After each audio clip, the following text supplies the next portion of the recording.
Hi guys, tonight we wander together into a different century, through narrow, muddy lanes and across silent fields silvered with mist. The air smells of damp straw and wood smoke, and somewhere in the dark a church bell tolls once, slow and hollow. You are about to walk straight into the heart of a medieval Halloween night, when the line between the living and the dead seems soft enough to brush with your fingertips. You can almost taste the chill of it. You probably won't survive this, at least not without a good blanket and a strong imagination. So, before you get comfortable, take a moment to like the video and subscribe, but only if you genuinely enjoy what I do here. I love hearing where you're listening from, so tell me your location and local time in the comments. Now, dim the lights, settle into your pillow, and let the story begin to breathe. You trudge along the village path, boots squelching through mud that still remembers the last harvest rain. The year is fading. Around you, cottages crouch low, their thatched roofs glistening with dew, and faint orange flickers wink through tiny shuttered windows. You can hear laughter carried on the wind, but it is subdued, half nervous, as if the night itself were listening. In the distance, dogs bark at nothing visible. Cows shuffle uneasily in their stalls. Everyone knows this evening belongs to strange company. In the Middle Ages, people called this season by many names. In Celtic lands it was Samhain, marking the end of the harvest and the start of the dark half of the year. Later, when Christianity spread across Europe, the Church renamed it All Hallows' Eve, the night before All Saints' Day. But however it was labelled, the old feeling lingered that tonight the veil between worlds thinned and the dead might walk home. Historians still argue whether this belief was more symbolic or genuinely feared, yet every villager acted as though the spirits were close enough to overhear their gossip. You pause at a crossroad, that uneasy meeting point where paths, spirits, and fortunes intersect. A crossroads was never just dirt and direction. It was a place of decisions, offerings, and sometimes danger. People whispered that ghosts favoured such spots, unable to choose a way forward or back. A small wooden cross stands there now, tied with a wilted bunch of herbs. Someone has left a crust of bread beneath it, an old token for any wandering soul too hungry to move on. It is not superstition exactly, more like courtesy toward those you hope will stay polite in return. A faint glow draws your eyes upward. On the nearest hill, fire begins to bloom. First a thin thread of smoke, then a golden flare. The village bonfire is being lit, a bright defense against whatever unseen things lurk in the cold. Sparks leap high, carried by the wind, each one like a soul rising. The smell of burning oak and peat drifts down to you, mingling with damp earth and sheep wool. You feel the pull of warmth, the instinct that says, stay near others, stay near the light. As you climb toward it, you pass people carrying bundles of sticks, torches, or baskets covered with rough cloth. Everyone moves quickly, quietly. No one wants to be caught between home and hearth after dark on this particular night. A child clings to her mother's skirt, eyes wide, holding a tiny turnip carved with a rough face. The hollow inside flickers with a stub of candle. The first lanterns, centuries before pumpkins arrived from faraway lands. The bonfire is large now, a breathing, roaring creature. Men feed it with branches, and sparks rain over the crowd. Shadows leap up walls and faces. Someone begins a slow drumbeat with a wooden stick on an overturned barrel. It is not music in the modern sense, but rhythm, deep and steady, like a heart reminding everyone that they are alive. You step closer, feeling heat on your skin. The warmth loosens shoulders, coaxes out conversation, even laughter. Fear becomes festive when shared. One man tells of a strange light seen over the marsh the night before, a ball of fire that danced above the reeds. A spirit, he claims. Another shakes his head. A trick of gas, though he says it uncertainly, because words like gas mean little to him. Historians still puzzle over how medieval people interpreted natural phenomena, but to them, everything carried moral or spiritual meaning. A wandering light might be a warning from purgatory or a soul seeking prayers. You realize that, in this world, even the air breathes in tension. Someone passes you a cup of warm ale spiced with cloves. The taste is sharp and comforting. Behind you, an old woman mutters blessings for anyone listening, saints, neighbors, ancestors. She does not discriminate. Her hands, cracked with work, trace a small cross in the air. Later, she will scatter ashes from this fire around her doorway to keep sickness away. A mainstream historical fact says such bonfires were common in autumn across medieval Europe, part celebration, part purification rite. But few written records capture the hum of fear that hid beneath the laughter.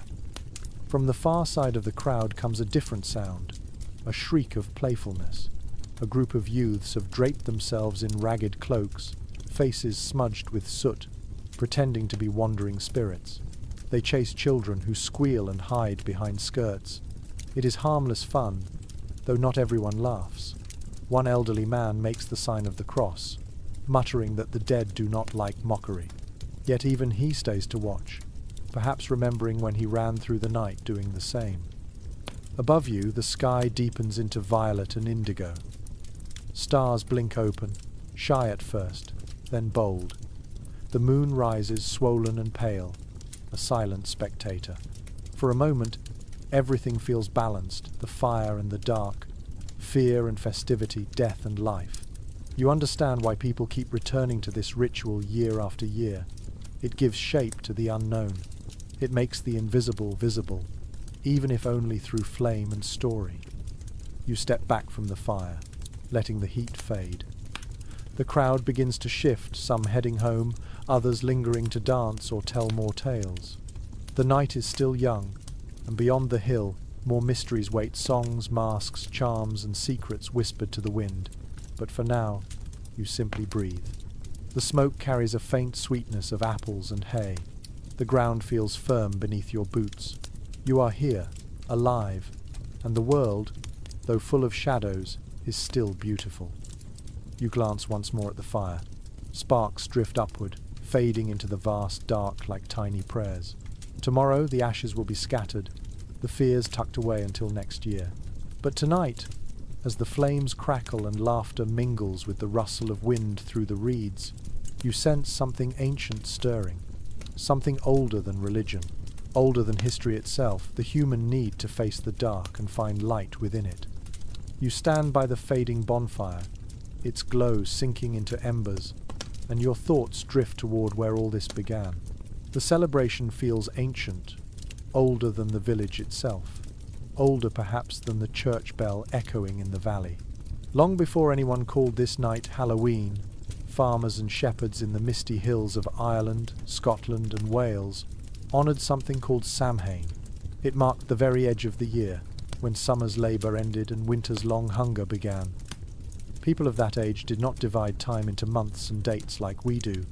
They felt the shift in the wind, the dying of the grass, the silence of the fields. That was how they knew the year had turned. Samhain was not simply a holiday, it was a threshold, a moment when the world paused between the light and the dark. People believed that during this pause, the barriers between the living and the unseen loosened. The dead could wander home to visit, and unseen beings could slip through cracks in the night. According to early monastic writings, monks who recorded these stories centuries later were both fascinated and nervous about such customs. Some of them described people leaving food at their doors or lighting fires on hilltops to help wandering souls find their way. Others tried to explain the practice as heathen folly, though one can sense their secret awe in the ink. You picture yourself in those ancient hills, centuries before your medieval village existed. No church towers, no stone walls, only scattered huts beneath an immense autumn sky. The night stretches endlessly, and silence feels alive. A family gathers around a hearth of peat smoke and dim orange flame. They whisper names of ancestors, perhaps asking for their blessing or forgiveness. A pot of grain stew bubbles, thick and simple. Someone places a spoonful outside the door as an offering. You can almost smell it, earthy and warm. It is a gesture both practical and tender. If the dead are real, they deserve hospitality. If they are not, no harm is done. Some old chronicles hint that animals were brought near the fire as well. Cattle were driven between twin bonfires so that their smoke would guard them from illness during the winter. It was part ritual, part veterinary measure, though no one would have called it that.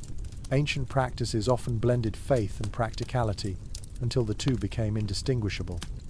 Archaeologists have found traces of burned animal bones in old pits across Celtic lands, suggesting that feasting and sacrifice intertwined.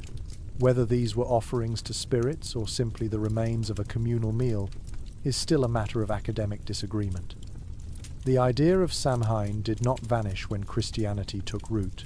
Instead, it quietly adapted, as traditions so often do. By the early Middle Ages, church leaders began encouraging people to replace pagan memorials with holy days for the saints and the souls of the departed. The result was a delicate merger, All Hallows Eve. The holy mixed with the haunting, devotion mingling with dread. Early sermons from Ireland and northern France show priests warning their congregations not to light fires for the dead, but to light candles for the saints.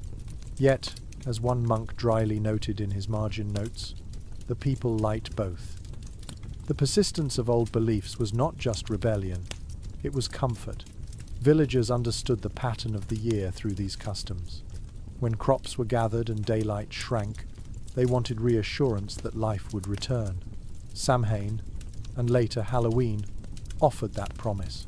The world might die each winter, but it would be reborn. The dead might leave, but they would not be forgotten. There is something profoundly human in that rhythm, a rhythm still echoing in the way we celebrate seasons now. In the dim edge of the village, you watch a group of elders chatting beside a small shrine built into a tree trunk. They speak softly of saints, of good harvests, of lost friends. To one side, a younger man ties a small bundle of grain to a branch, muttering words his grandmother taught him. He calls it a charm of remembrance. The others glance his way, but say nothing. In this world, faith and superstition coexist as easily as breathing. You recall one curious anecdote from a Norman scribe who visited Ireland in the 12th century. He claimed that on this night, people left the front doors of their homes unbarred, just slightly open, so that ancestral spirits could enter without knocking. He admitted that he found the custom both touching and unsettling. They believe the dead return, he wrote, and they leave warmth for them, as one would for a traveller in frost. Historians of today still discuss whether he exaggerated to amuse his audience or simply described what he saw. The fire on the hill behind you begins to sink lower. The villagers hum an old melody, half prayer, half lullaby. You feel the layers of belief beneath it. The ancient farmers who watched the sky for signs, the monks who wrote by candlelight trying to reconcile old myths with scripture, and now these medieval peasants who have turned the whole mixture into something living and communal. You crouch down and let the soil crumble between your fingers. It feels damp and cold, but steady. Somewhere deep in the earth are the roots of this night, stretching backward through centuries of story and ritual. The living and the dead share this ground, and in a way, you are standing at their meeting point. A gust of wind swirls ashes across your boots. The smell of peat thickens. Someone near you laughs softly, telling a tale of how last year a lost shepherd followed a strange light and found his way home by it. Whether the tale is true or only the product of many retellings hardly matters. Traditions like this are built not on proof, but on memory. You look toward the moon, nearly full now, and think of how every culture has marked this same turning of the year with its own mixture of fear and gratitude. In that reflection lies the real endurance of Halloween. It is not merely about ghosts or saints or candy centuries later. It is about learning to greet the darkness and still feel hope flickering like a candle in the wind. The fire burns lower behind you, and you turn toward the old stone church crouched at the edge of the village. Its walls glisten with dew, the mortar darkened by centuries of weather and whispered prayers. The wooden door stands open tonight, and the faint scent of tallow candles drifts out into the chill air. Bells murmur in the tower, a gentle but steady rhythm meant to reassure the living that this night belongs, officially at least, to God. Yet you can sense the unease beneath the ritual. As you step closer, you notice flickers of movement inside. A few villagers kneel before the altar, heads bowed, murmuring prayers for departed souls. Their voices rise and fall like a soft tide. On the far side, a priest dressed in plain wool rather than fine silk paces slowly, his hands clasped. His face is tired but kind. He knows that once the prayers end, half of those same villagers will slip back into the lanes to light candles for ancestors at home or hang charms by their doors. He will not stop them. He understands that faith cannot erase old customs overnight. In the early Middle Ages, church leaders across Europe were still learning how to tame the ancient rhythms of rural life. Rather than banish the autumn fires and spirit offerings, they tried to reshape them. Some of the earliest papal letters speak of transforming the feasts of the old gods into feasts of the martyrs. The strategy was clever. If you cannot destroy a festival, sanctify it. The Feast of All Saints was fixed for November 1, and later, the Remembrance of All Souls on November 2. Together they built a sacred bridge across what used to be a pagan chasm. One surviving homily from the 9th century gives a glimpse of this delicate negotiation. The preacher warns his flock against keeping the night of spirits, yet he also urges them to pray for the souls of the faithful departed. His tone wavers between rebuke and empathy. He cannot quite decide if his people are sinning or simply seeking comfort. Modern scholars reading these texts see a blend of frustration and practicality. The church recognized that fear of the dead could be turned toward mercy for the dead. You imagine how that would sound in your village. The priest might remind his listeners that purgatory needs prayers, not offerings left at crossroads. He might hold up a relic or a wooden cross and speak of saints who protect against the restless dead. Still, outside his church walls, fires flicker and laughter drifts on the wind. The faith of the people is wide enough to hold both heaven and hedge spirits at once. A curious anecdote survives from a parish record in England around the 12th century. It tells of a priest who grew angry when he found women tying small wax figures to the church gate. They claimed it kept evil away from their livestock. Instead of punishing them, he blessed the figures and called them images of protection. The story suggests how clergy often adapted rather than opposed. People needed symbols they could touch, and the church learned to offer those symbols in safer forms. Inside the dim church, light trembles across the stone floor. Someone begins to sing, a low Latin chant. The melody rises and folds back on itself, hypnotic and ancient. You feel the weight of the space, the thick air, the faint damp scent of moss, the flicker of gold paint on wooden saints. Outside, you hear faint shouts from the hills where others still dance around their fires. The two worlds coexist only yards apart. It would be easy to imagine open conflict between priest and villager, but in truth their relationship is more tangled. Most clergy come from these same towns, their mothers once lighting charms against the same fears. Theological scholars today still wonder whether the line between Christian and folk ritual ever truly existed, or if it was more a matter of language. What one man calls superstition, another calls tradition. You walk past a carved wooden pew and notice scratches on its surface, not just from knives, but deliberate marks. Small crosses, circles, a few initials. Perhaps they were carved to pass time, perhaps to bring luck. The wood feels smooth under your fingers. It hums faintly with memory. In many rural churches, marks like these survive, silent testimonies to ordinary hands shaping faith in their own image. The priest approaches the doorway, his silhouette framed by candlelight. He nods to you, then looks toward the hill where the last orange glow still lingers. Better they gather by light than by darkness, he murmurs, half to himself. His words remind you of something recorded by a monk from northern France who travelled among villages each autumn. He wrote that people feared the night less when they faced it together, even under the watch of fire and song. They gather not for sin, he observed, but to remember. It is one of the earliest sympathetic views of popular religion that survives.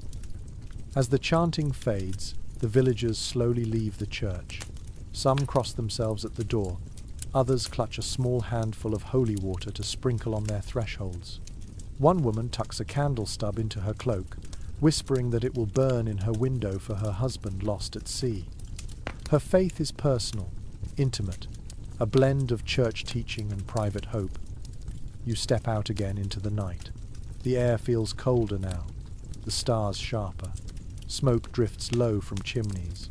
The world outside the church seems both blessed and bewitched. You realize that for these people, the sacred and the haunted are not opposites but reflections of the same truth. Life and death intertwined, faith and fear feeding each other like twins.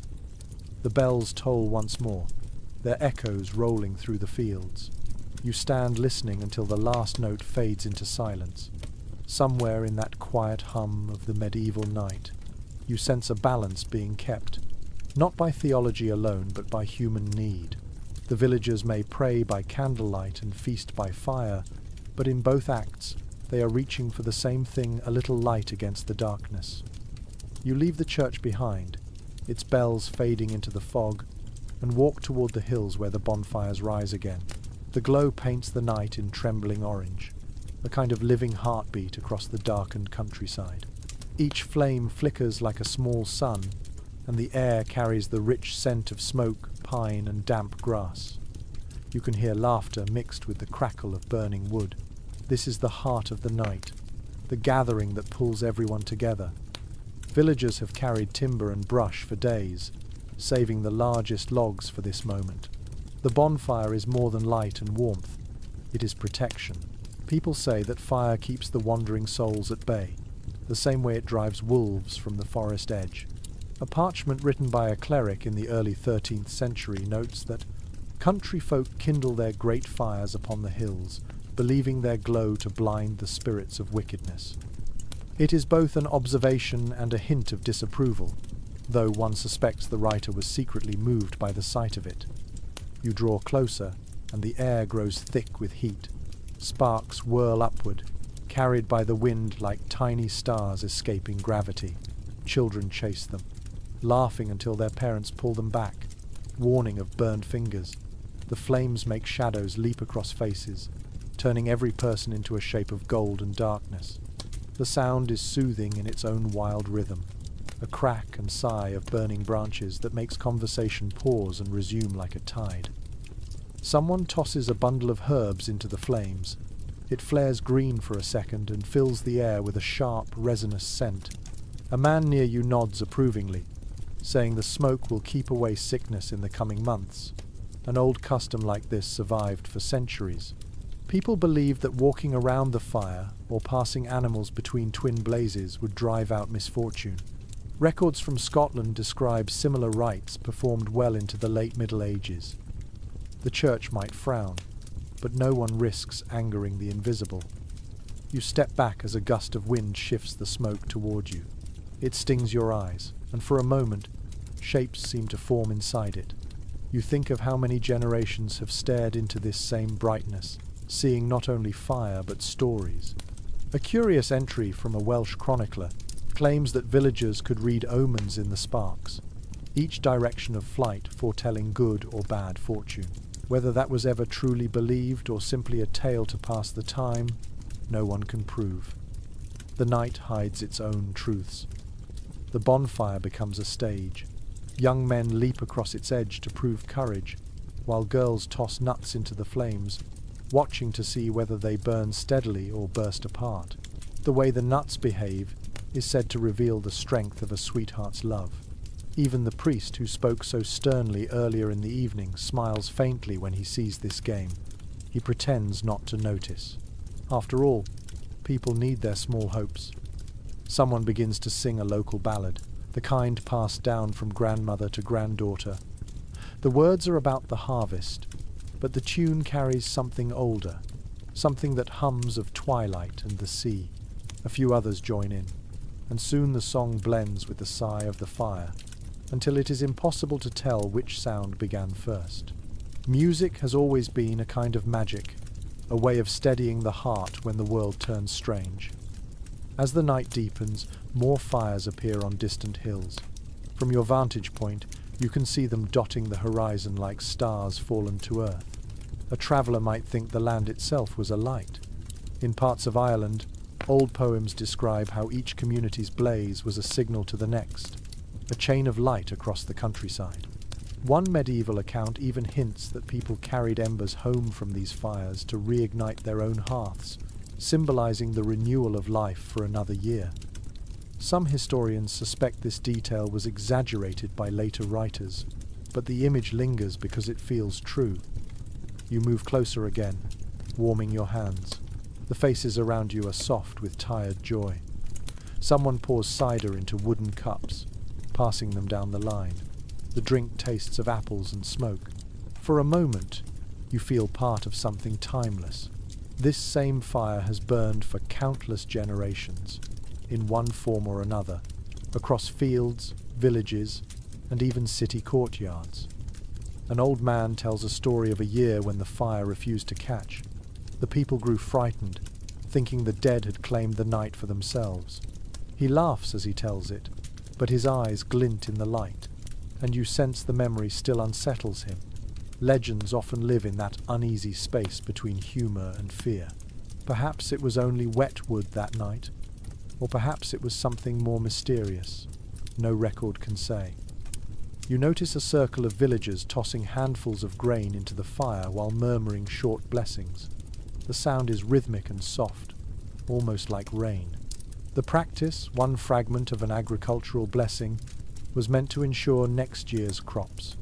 A Latin note in a 14th century manuscript remarks, "They offer the first seed to the flame, calling it the spirit of the field." Whether that spirit was once a god or merely a metaphor for fertility, no one knows. Traditions, like embers, shift shape but stay warm. Around midnight, the flames begin to calm. People drift away, leaving glowing mounds to smoulder under the stars. The night air cools fast. Smoke hugs the ground, curling through the grass. A few stragglers stay behind, talking quietly about ancestors and fortunes. You sit for a while, feeling the warmth fade against your skin. It is peaceful in a way that feels sacred. The fire, the songs, the laughter, they are all ways to make sense of fear. When you finally rise to leave, your clothes carry the scent of smoke and wood resin. You glance back once, watching the last sparks rise into the black sky, each one disappearing like a prayer answered softly. Tomorrow, the ashes will be scattered over the fields, blessing the earth for another cycle. The people will call it custom. The priest will call it purification. You might simply call it hope, written in flame. The firelight fades behind you as you follow a trail that winds through the lower fields. The air feels heavier here, cool and damp, carrying the smell of cut hay and distant smoke. The moonlight pools in the furrows like silver water, and your breath clouds in front of you. In the dark ahead, you hear faint footsteps and laughter. Someone is coming. A group of villagers emerges from the shadows, faces half hidden beneath crude masks. One has a hollowed turnip with slits for eyes strapped over his head, the candlelight inside flickering like something alive. Another wears a sheet smeared with soot, pretending to be a ghost. The smallest of them jingles a bell and carries a stick tipped with a skull made of clay. It is not meant to frighten but to amuse, yet in the shifting moonlight, the effect is both funny and unsettling. This is the hour for disguises. The people call it guising, a word as old as the hills. They believe that if spirits wander tonight, the best way to escape harm is to blend in with them. Masks confuse the dead, who cannot tell friend from phantom. The practice appears in fragments of medieval writings across Britain and Ireland. One account from a monastery near York mentions villagers dressing as souls of the departed and begging for food. The tone of the scribe suggests equal parts disapproval and fascination. You fall in with the group as they make their way between cottages. The glow of torches lights their path. The children dart ahead, knocking on doors, calling out in sing-song voices. Home after home greets them with laughter and small offerings of bread or apples. The grown-ups call these gifts tokens for safety, and each one is a quiet prayer disguised as generosity. A man with a mask of woven straw jokes that he feels freer this way, unrecognized. His laughter is muffled through the reeds. In the Middle Ages, a mask was more than decoration. It was transformation.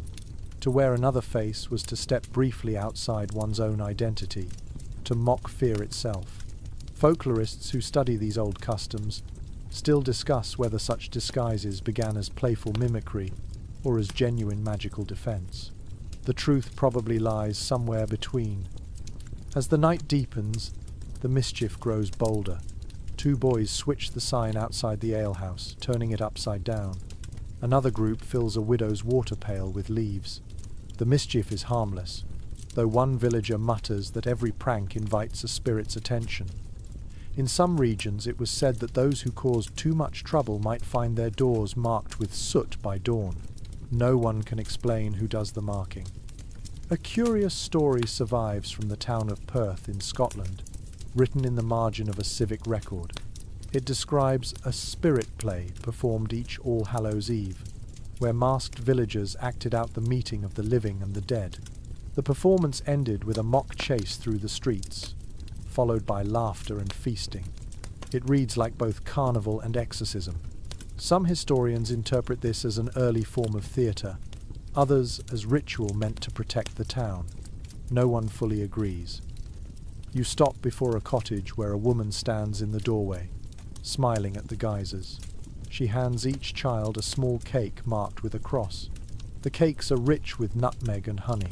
As you take one, you notice her eyes flicking toward the shadows behind you. "Keep your faces hidden till midnight," she warns softly. Her voice carries the rhythm of old wisdom. Whether the warning is meant for ghosts or for mischief makers, you cannot tell. The masks make the group seem unreal, as if the spirits truly have borrowed human voices for a night. When one man laughs, the sound is strange, coming from the hollow face of a painted demon. Another villager wears a costume made of old cloth patches and bird feathers, calling himself the Wandering Crow. He claims that those who mock the spirits keep them from growing jealous. His explanation might be nonsense, but the superstition has its logic. Fear becomes tolerable when turned into theatre. Across the lane, someone beats a drum slowly, just enough to echo through the fog. The sound makes the masks sway in rhythm. For a moment, the laughter quiets, and everyone feels the thin edge of something ancient brushing through the night. The disguises no longer feel silly, but sacred in their own way, part of an unspoken pact between the living and whatever else listens in the dark. An old chronicle from Flanders mentions that travellers passing through villages on All Hallows Eve often mistook the masked groups for actual processions of the dead. The writer described them as faces without eyes and laughter without joy. He meant it as a warning, but his words carry poetry. Centuries later, the echo of those masks would survive in our own customs of dressing up for Halloween, though few remember their original purpose. You continue walking with the geysers as they head toward the open square. Someone lights a fresh torch, and the flames leap high, scattering shadows. The masks glow for a moment like living paintings. The air smells of smoke and crushed apples. The noise rises again. Laughter, songs, footsteps. It is chaotic, but it feels alive, vibrant with shared fear turned into joy. When midnight draws near, the group begins to disperse. Masks come off, revealing tired, soot-streaked faces beneath. The transformation ends as quietly as it began. The people exchange smiles that say more than words. They have faced the unknown together and come home safe. You glance at the masks piled by the fire, their hollow eyes staring upward. They will sleep now until next year, waiting for the night when they are needed again. You linger for a moment, listening to the silence returning between houses. The laughter fades, the last torch flickers out. Only the scent of smoke and apples remains. Somewhere in the distance, an owl hoots, a reminder that not everything hiding in the dark is friendly or known. You take a slow breath, feeling the weight of the night settle again. In every culture, it seems, people learn to survive fear by wearing it on their faces and laughing beneath it. The laughter of the geysers fades behind you as you follow a narrow track out toward the fields. Mist curls low over the grass, hiding the edges of stone walls and ditches. The moon hangs above, pale and sharp, lighting your breath as you walk. It is quieter here, away from the music and the bonfires. The silence feels heavier, as though the land itself is listening. This is the time when people say the dead travel home. The villagers call them the walkers, spirits returning to visit the places they once loved. The lanes leading between churchyard and village are known as the spirit roads. No one dares block them or build across them, not even the wealthiest lord. A document from a 13th century estate mentions that a barn was moved because it troubled the path of souls. It sounds like superstition, yet in the medieval mind, such respect for the unseen was common sense. You pause by a gate, looking down the path ahead. The air feels colder here, damp against your skin. Somewhere beyond the hedges, an owl calls, its cry long and low. The villagers believe owls carry messages from the other world. It is not always a bad omen. Sometimes the call means that a loved one's spirit has found rest. Old field notes collected centuries later in Wales mention families leaving a candle burning near the window so that visiting souls could see their way back. The candle's smoke was said to drift in the direction the spirit had come from. A faint light wavers at the far end of the path. For a heartbeat, you think it is someone walking with a lantern, but then it fades and reappears in a different place. A trick of the fog, perhaps, or what people used to call a willow, the wisp. The peasants explain such lights as the glow of wandering souls seeking peace, or sometimes the flame of a buried treasure guarded by the dead. A modern scholar once suggested these lights came from gases in the bogs, but the people of the Middle Ages had no need for chemistry. They already had stories. You walk slowly, feeling the damp grass clutch at your boots. The spirit road cuts straight through the fields toward the churchyard. The villagers say the dead prefer straight paths because they cannot turn corners easily. You smile at the thought, but find yourself keeping to the edge of the path all the same. Belief shapes behavior, even when we claim not to share it. At a small bridge over a stream, you find an old woman waiting, wrapped in a dark shawl. She nods politely and drops crumbs into the water, whispering names as she does so. When she notices you, she explains that the crumbs are for souls who drowned or died far from home. They find their way back by the sound of water, she says. Her tone is gentle, not fearful. It is her way of caring for the unseen. Accounts from Ireland describe similar customs. People offering food or light at crossroads, bridges and streams to help wandering spirits rest. The church tried to forbid such gestures, but many priests quietly tolerated them. You cross the bridge and follow the road until the outline of the church appears through the mist. Its small graveyard lies behind low stone walls.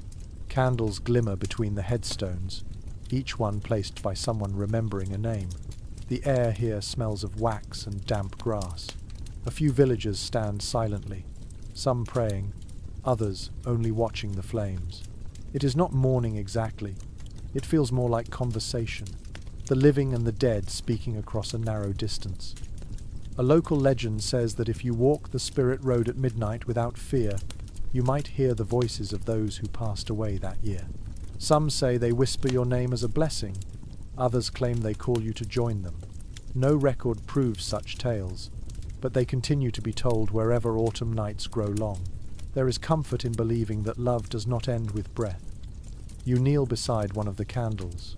The flame bends in the wind, almost going out, then steadies again. It throws just enough light to read the inscription on the nearest stone. The name has worn away, the letters softened by centuries of rain.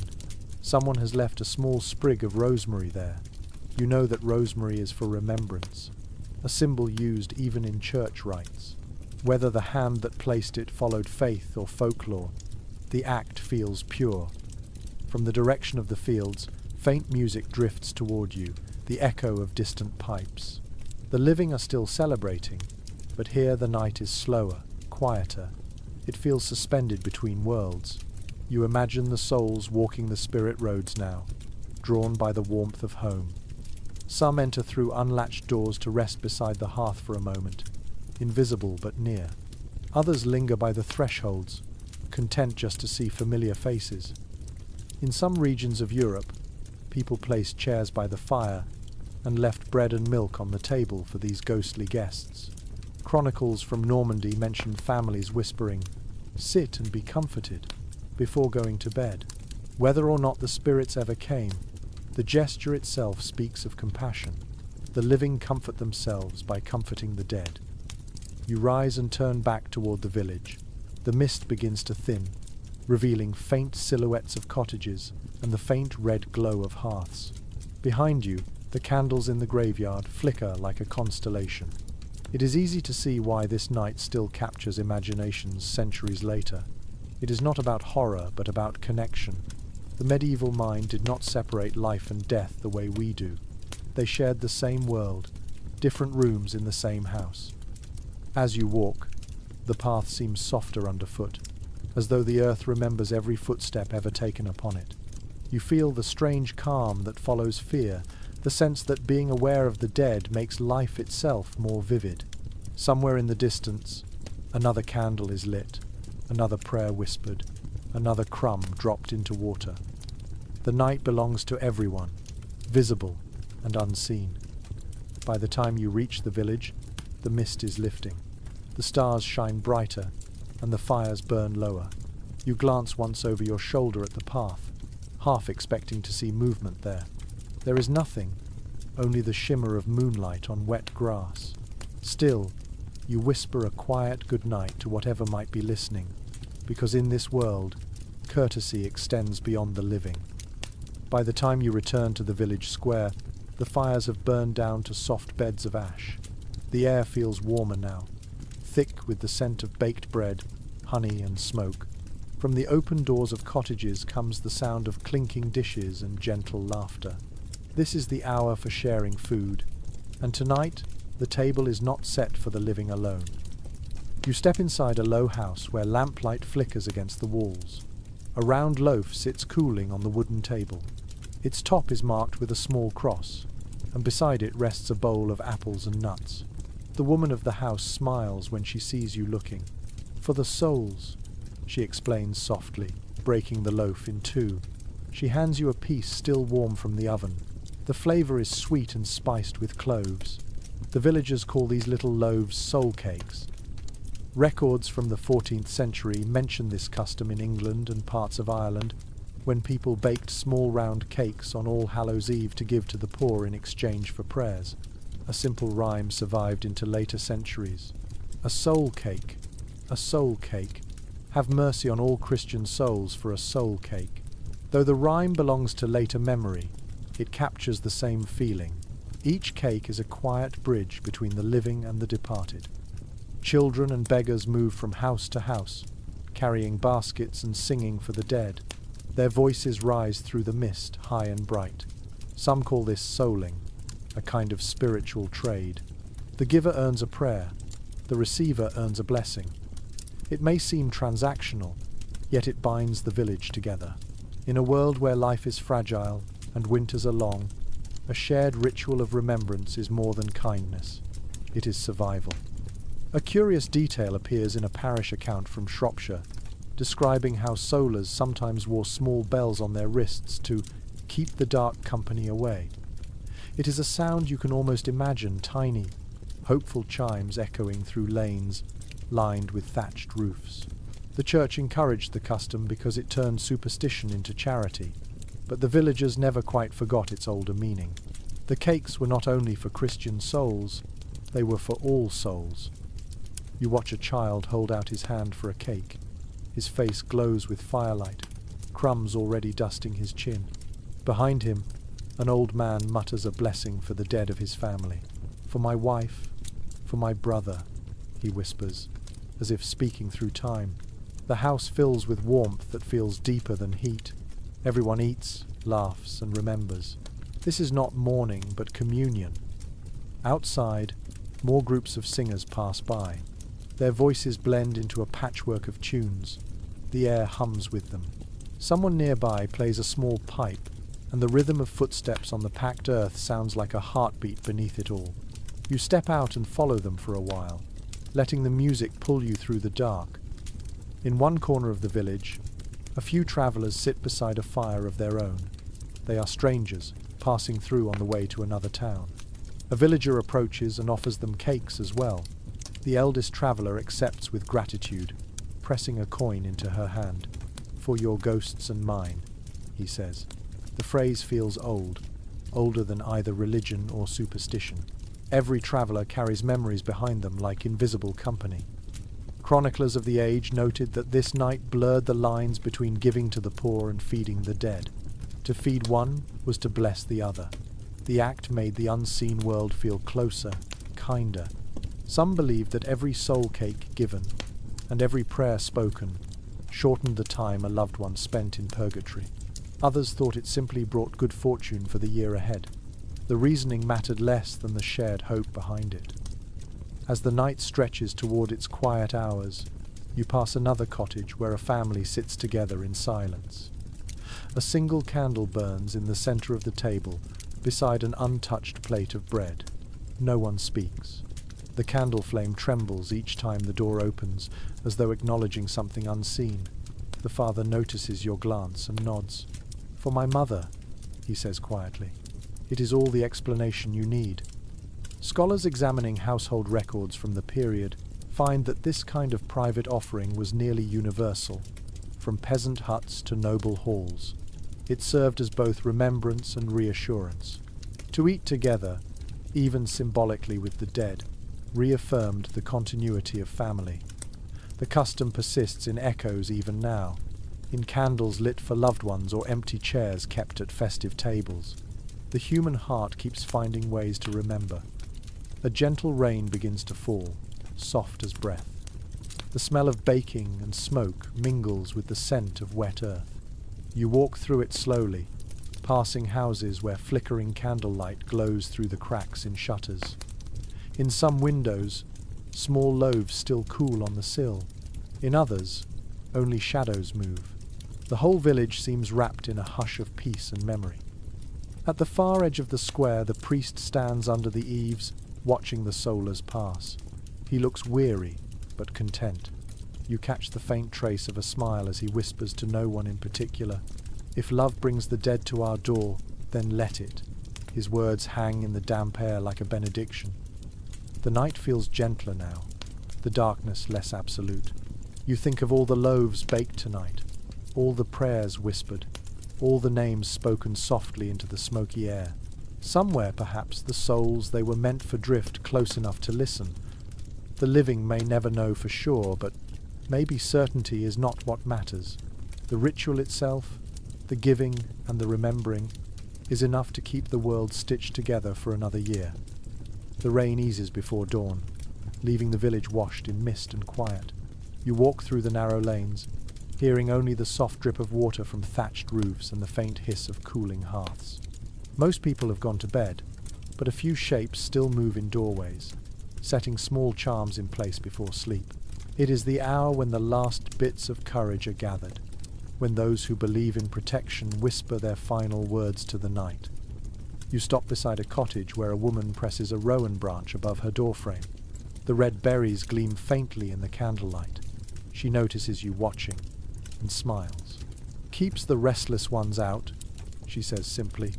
Rowan, or mountain ash, was one of the most trusted charms in medieval folklore. People believed its scarlet berries frightened away evil spirits, and its wood was sometimes carried in pockets or carved into small crosses. Chronicles from the Scottish Highlands mention shepherds weaving rowan into their belts on All Hallows' Eve to protect their flocks from night wanderers. The habit crossed borders easily, because it worked as comfort, even when faith faltered. You move on and find a man fastening a horseshoe to the wall beside his window. He hammers it with quiet precision, making sure the curve faces upward to catch good luck. The sound of each strike rings through the wet air. In church writings, priests occasionally mocked such habits, calling them charms of the foolish. Yet even some clergy carried iron pins in their sleeves against unseen harm. Iron was believed to offend spirits. a superstition that lingered long after its reason was forgotten. Archaeologists have even uncovered iron knives buried under doorways in medieval houses, likely placed there to cut through bad fortune. Farther along the road, a small child scatters salt across the doorstep. The grains glint faintly in the candlelight. Her grandmother whispers a rhyme about counting the salt before bed, so the dead cannot cross the threshold. It is half lullaby, half warning. Little rituals like these fill the edges of the night, invisible but deeply human. They create a sense of order against whatever chaos might be drifting just beyond sight. Inside another house, you hear someone murmuring a prayer. The words mix Latin phrases with the local tongue, a blend of sacred and familiar. It begins like a church blessing but ends more like a spell. Light within, shadow without, peace on this house. Folklorists who later studied these recitations found that most were improvised, part religion, part instinct. People shaped words into armor, believing that sound itself could guard the soul. A chronicler from Normandy recorded that on All Hallows' Eve, families sometimes tied threads of red wool around the legs of beds to keep the sleepers safe from nightmares. Another source mentions that windows were covered not just to keep out cold air, but to stop wandering spirits from peering in. These small defenses reveal how tangible fear could be in the medieval imagination. Yet, they also show tenderness. Protection was an act of care, not paranoia. You glance toward the churchyard at the edge of the village. A faint glow still lingers there, the remnants of candles left burning for the dead. A young man stands by the gate, tossing herbs into the damp grass. When you ask what he's doing, he explains that it is sage for cleansing, so the tired souls can rest easy. His gesture is both humble and brave. He believes he can offer peace to forces unseen, and that belief gives him peace in return. In the center of the square, a few people have gathered around the dying embers of the main fire. They talk in low voices about the charms they prefer. One swears by carrying a sprig of yarrow in her pocket. Another insists that turning your coat inside out can fool a ghost into losing its way. A third says he once threw a handful of earth from a grave over his shoulder to break a curse. Each tale is met with nods rather than laughter. In a world ruled by chance and weather, any comfort is worth keeping. Not every charm is made of objects. Some are gestures, a simple act of crossing oneself before walking through the woods or spitting on the ground to ward off envy. Even those who barely attend church perform such movements automatically, as if guided by memory older than faith. Historians today still debate whether these gestures originated in pre-Christian rites or grew out of later superstition. The answer hardly matters to the people performing them. What matters is the sense of control they offer against the unpredictable. As you listen, an old man recounts a curious story. He says that when he was a boy, his mother told him to place his shoes by the bed with their toes pointing toward the door. Spirits entering would be confused, unable to tell if someone was coming or going, and would move on. The crowd laughs gently, yet no one mocks. The old man nods, smiling, as if the story itself is its own kind of charm. The night deepens until only a few glowing coals remain in the square. The people scatter back to their homes, their voices fading one by one. The village feels hushed, but not empty. You can almost sense all those hidden protections working together. The iron, the salt, the rowan, the whispered words. It is a quiet network of care stretching across the darkness. You stand a while longer, breathing the cold air. The stars above shimmer faintly through thinning clouds.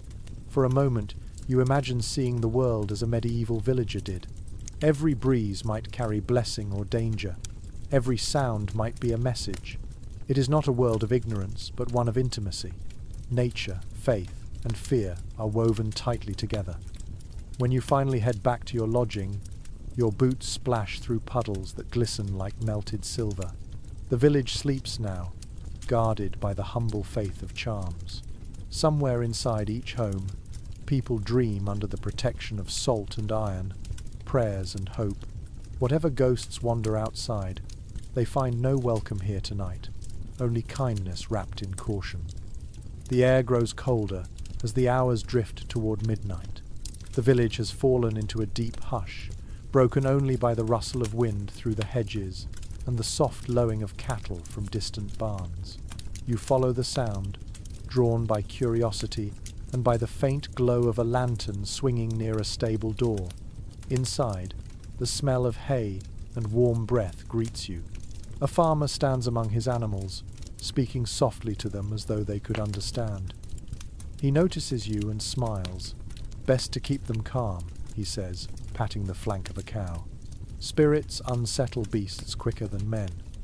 The notion seems odd to a modern mind, but for medieval people it was common wisdom that animals sensed what humans could not. Chronicles from Yorkshire describe horses refusing to leave their stalls on All Hallows Eve, their eyes rolling white at unseen shapes. The farmers took it as a warning that something walked the lanes that night. A cat slinks across the hay, its fur glossy black under the lantern light. The farmer follows its movement warily. "Best leave that one be," he mutters. "It sees more than we do." Cats, especially black ones, carried complicated reputations in medieval lore. In some places they were thought to bring luck, keeping away vermin and bad spirits. In others they were seen as witches' familiars, or even transformed souls paying penance. A curious entry in a 12th century bestiary calls the cat both holy for its watchfulness and cursed for its midnight eyes. People have never fully agreed on what to make of a creature that sees too much. A hen clucks nervously from the corner. The farmer crosses himself, murmuring a small prayer.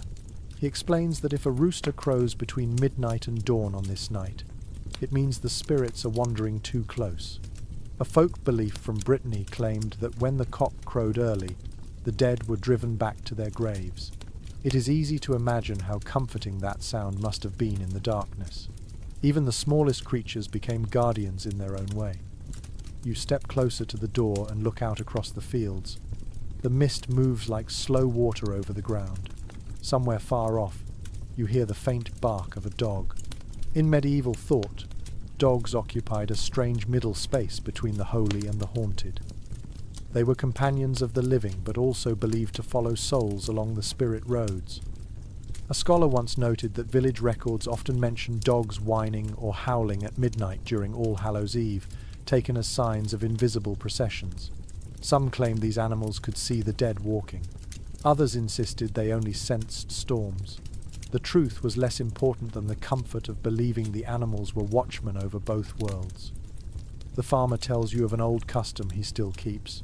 Each year, before locking the barn, he leaves a handful of oats in a small wooden bowl for the wandering beasts. He means the spectral animals said to roam with the souls of the dead. According to an old tale told in northern England, the souls of mistreated animals were given one night each year to find kindness. Whether anyone believed the story completely is unclear, but gestures like his kept it alive. You brush your hand against the mane of one of the horses. Its body is warm, the coat smooth beneath your palm. It snorts softly and turns its head toward you, eyes glimmering in the lamplight. There is something grounding about its presence. In a world filled with superstition, animals provide a kind of honesty. They respond to tone, to touch, to the energy of the moment. Perhaps that is why people trusted their instincts so much.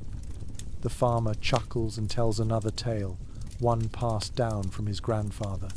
"Once, a crow perched on our roof the whole night," he says.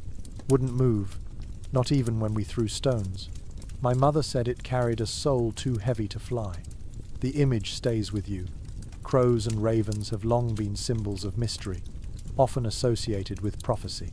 A Norman poet wrote that to see a raven at dawn after All Hallows Eve meant a spirit had safely crossed back to its resting place. Whether bird or omen, it gave meaning to the morning light. The animals grow restless for a moment as a gust of wind rattles the shutters. The cat arches its back. The horses stamp and snort. The farmer sets down his lantern and hums softly, a low tune with no clear melody. It calms them, and you too feel the tension ease. Music, even this simple hum, has power here. It bridges fear with familiarity, keeping the night gentle. You help the farmer close the door, leaving just a crack for air. The interior glows softly, the lantern swaying from its hook.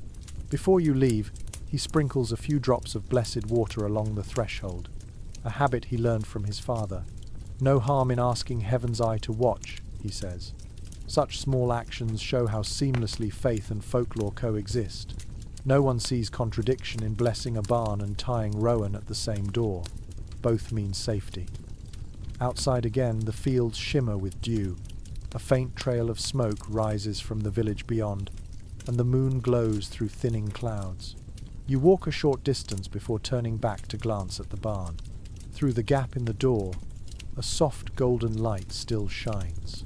The animals inside are quiet now, their breathing slow and steady. It strikes you how these nightly gestures, feeding a stray cat, whispering to a horse, leaving a bowl of oats, speak to a tenderness deeper than fear. Medieval life was harsh, but compassion found its way into even the smallest corners. People looked at the animals around them and saw companions in the struggle against the long dark. Perhaps that is why so many stories from this time begin and end with creatures who listen better than men.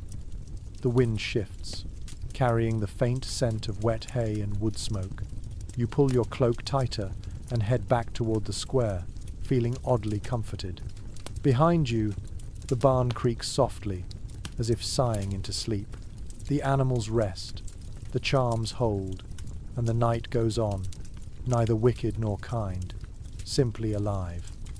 By now the night has settled into a deep and velvety stillness. The last echoes of laughter from the square fade into the fog, and only the soft murmur of wind and the distant trickle of water remain.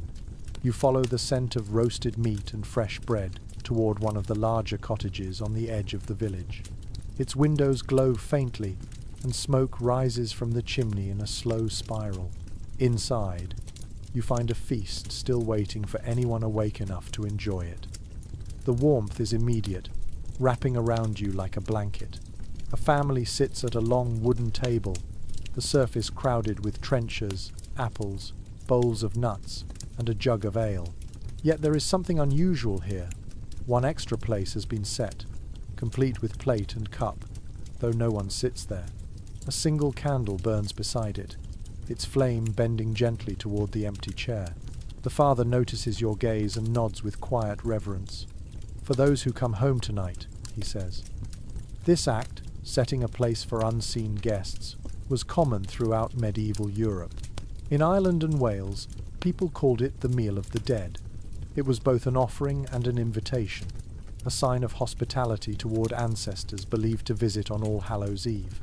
Church records from the 12th century mention priests urging families to replace these superstitious suppers with prayers instead, but even the clergy knew better than to ban them outright. The tradition was too deeply woven into the rhythms of home. You take a seat beside the hearth and watch as the family begins to eat. The room fills with the sounds of chewing and quiet conversation, the soft clink of pottery and the crackle of logs.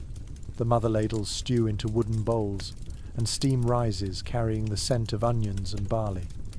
Each person eats slowly, as if mindful of who might be sharing the air with them.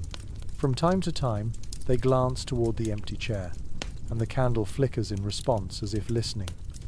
An entry from a medieval household account in Burgundy describes similar scenes. It tells of families leaving bits of meat and bread on plates overnight, that the souls may taste and bless the house. Whether anyone truly believed the dead consumed the food or simply touched its essence is uncertain. Later scholars have compared this to older pagan offerings for household spirits. The line between honoring ancestors and feeding ghosts was never clearly drawn. After the meal, the family gathers closer to the fire. The youngest child climbs into her mother's lap, her eyelids heavy with sleep. The father takes a jug of cider and pours a little into a shallow bowl by the hearth. For travellers, he says softly.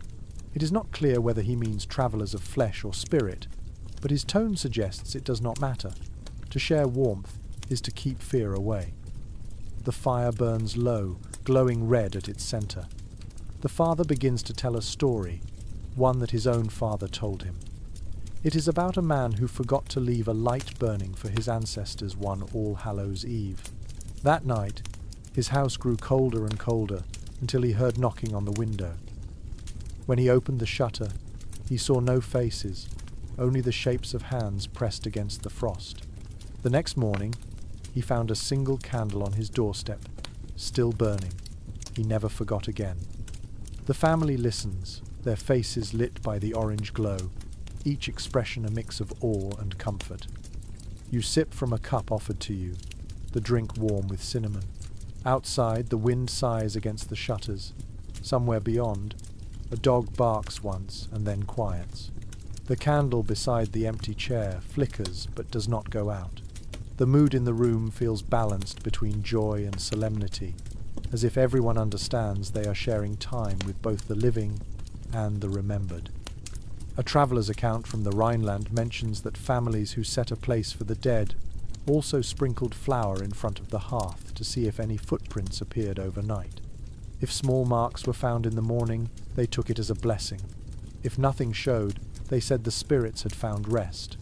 It is difficult to know whether such tales were meant to be believed or simply cherished as comfort. Faith, after all, is made from the spaces between certainty and hope. When the family finally rises, they do not clear the table completely. The bread and cider are left beside the candle, which will burn until dawn. The father gently opens the door for a moment to let the night air in. He bows his head, murmuring something you cannot quite hear. It sounds like a greeting and a farewell at once. Then he closes the door, sealing warmth and peace within. As you step outside, the mist has thinned and the stars gleam faintly overhead. From house to house, you can see the same soft glow of candles through cracks in shutters. Each one marks another family keeping faith with memory. Across Europe, the pattern repeats itself. Quiet homes, small lights, and a belief that love crosses any boundary, even the one between life and death. The night no longer feels haunted but hushed, like a great collective breath. The living rest, the departed are remembered, and the boundary between them feels tender rather than terrifying. You realize that for all the talk of ghosts and spirits, the true purpose of these feasts is gratitude. The medieval heart, surrounded by hardship and loss, learned to give thanks by remembering. You take a final look at the cottage behind you. The candle still burns by the empty chair, steady as a heartbeat. Its glow seeps through the window, touching the fog with gold. You imagine invisible guests pausing for a moment at the doorway, before fading back into the night, warmed by bread, song, and the love that summoned them home. Outside the cottages, the fog begins to thin, revealing the outline of the village square. The bonfire has burned low to a bed of glowing embers. A few figures remain there, laughing quietly, their faces orange in the fading light. You walk closer, drawn by the sound of cheerful voices and the faint music of a small harp. This is the playful part of the night, when fear softens into fun and curiosity replaces caution. A woman seated by the fire reaches into a wooden basket and pulls out a bright red apple. She holds it up and grins. "Let us see what fortune the water brings," she says. The others cheer softly, and someone fetches a shallow tub filled with water. They set it before the fire, the surface shimmering in the flickering light. The game is simple. Bite the apple without using hands. It is harder than it looks, and soon everyone is laughing as faces plunge and splash. This playful scene hides a deeper meaning. Fortune-telling games like these were common on Halloween night in medieval Britain and Ireland. Chronicles written by monks mention that young people used apples, nuts, and candles to test the paths of love and destiny. The clergy disapproved, calling them trifles of vanity, but the people continued anyway. Even in a world governed by faith, curiosity about the future could not be silenced. One young man, his hair dripping with water, lifts his apple in triumph. The crowd claps, and someone jokes that it means his sweetheart will be true. In parts of Scotland, people believed that if an apple floated toward you, your future spouse was thinking of you at that very moment.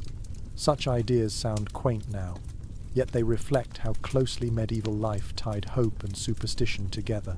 Every action carried meaning, even laughter. Next, the villagers bring out a small mirror and a single candle.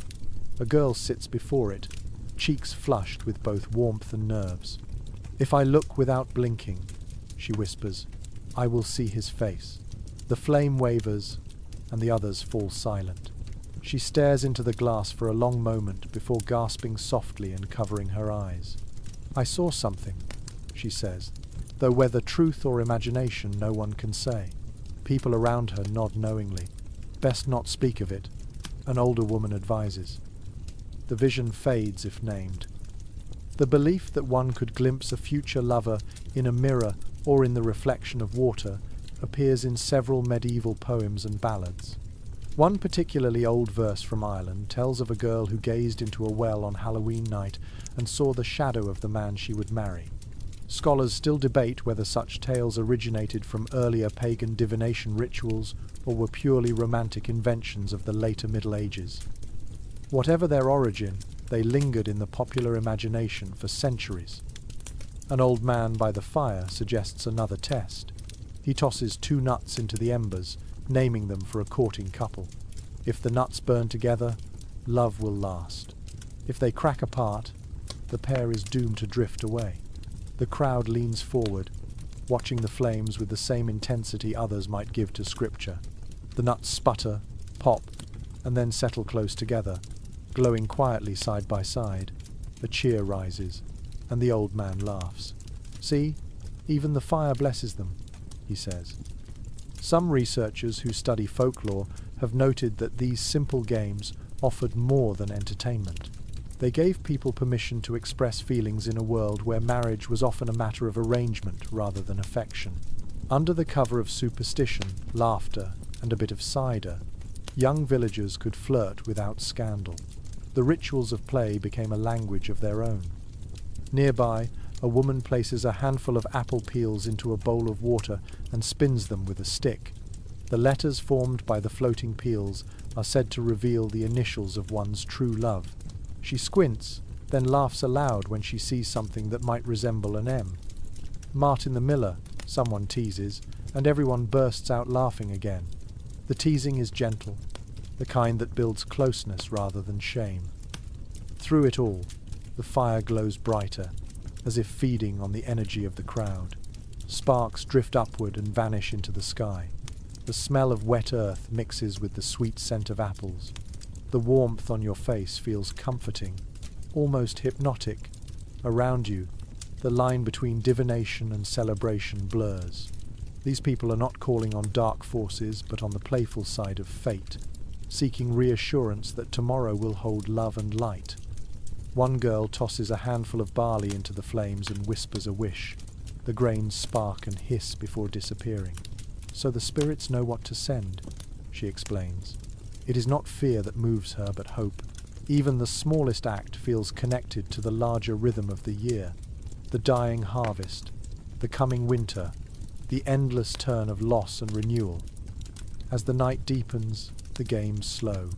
Some wander away arm in arm, others stay by the fire humming old tunes.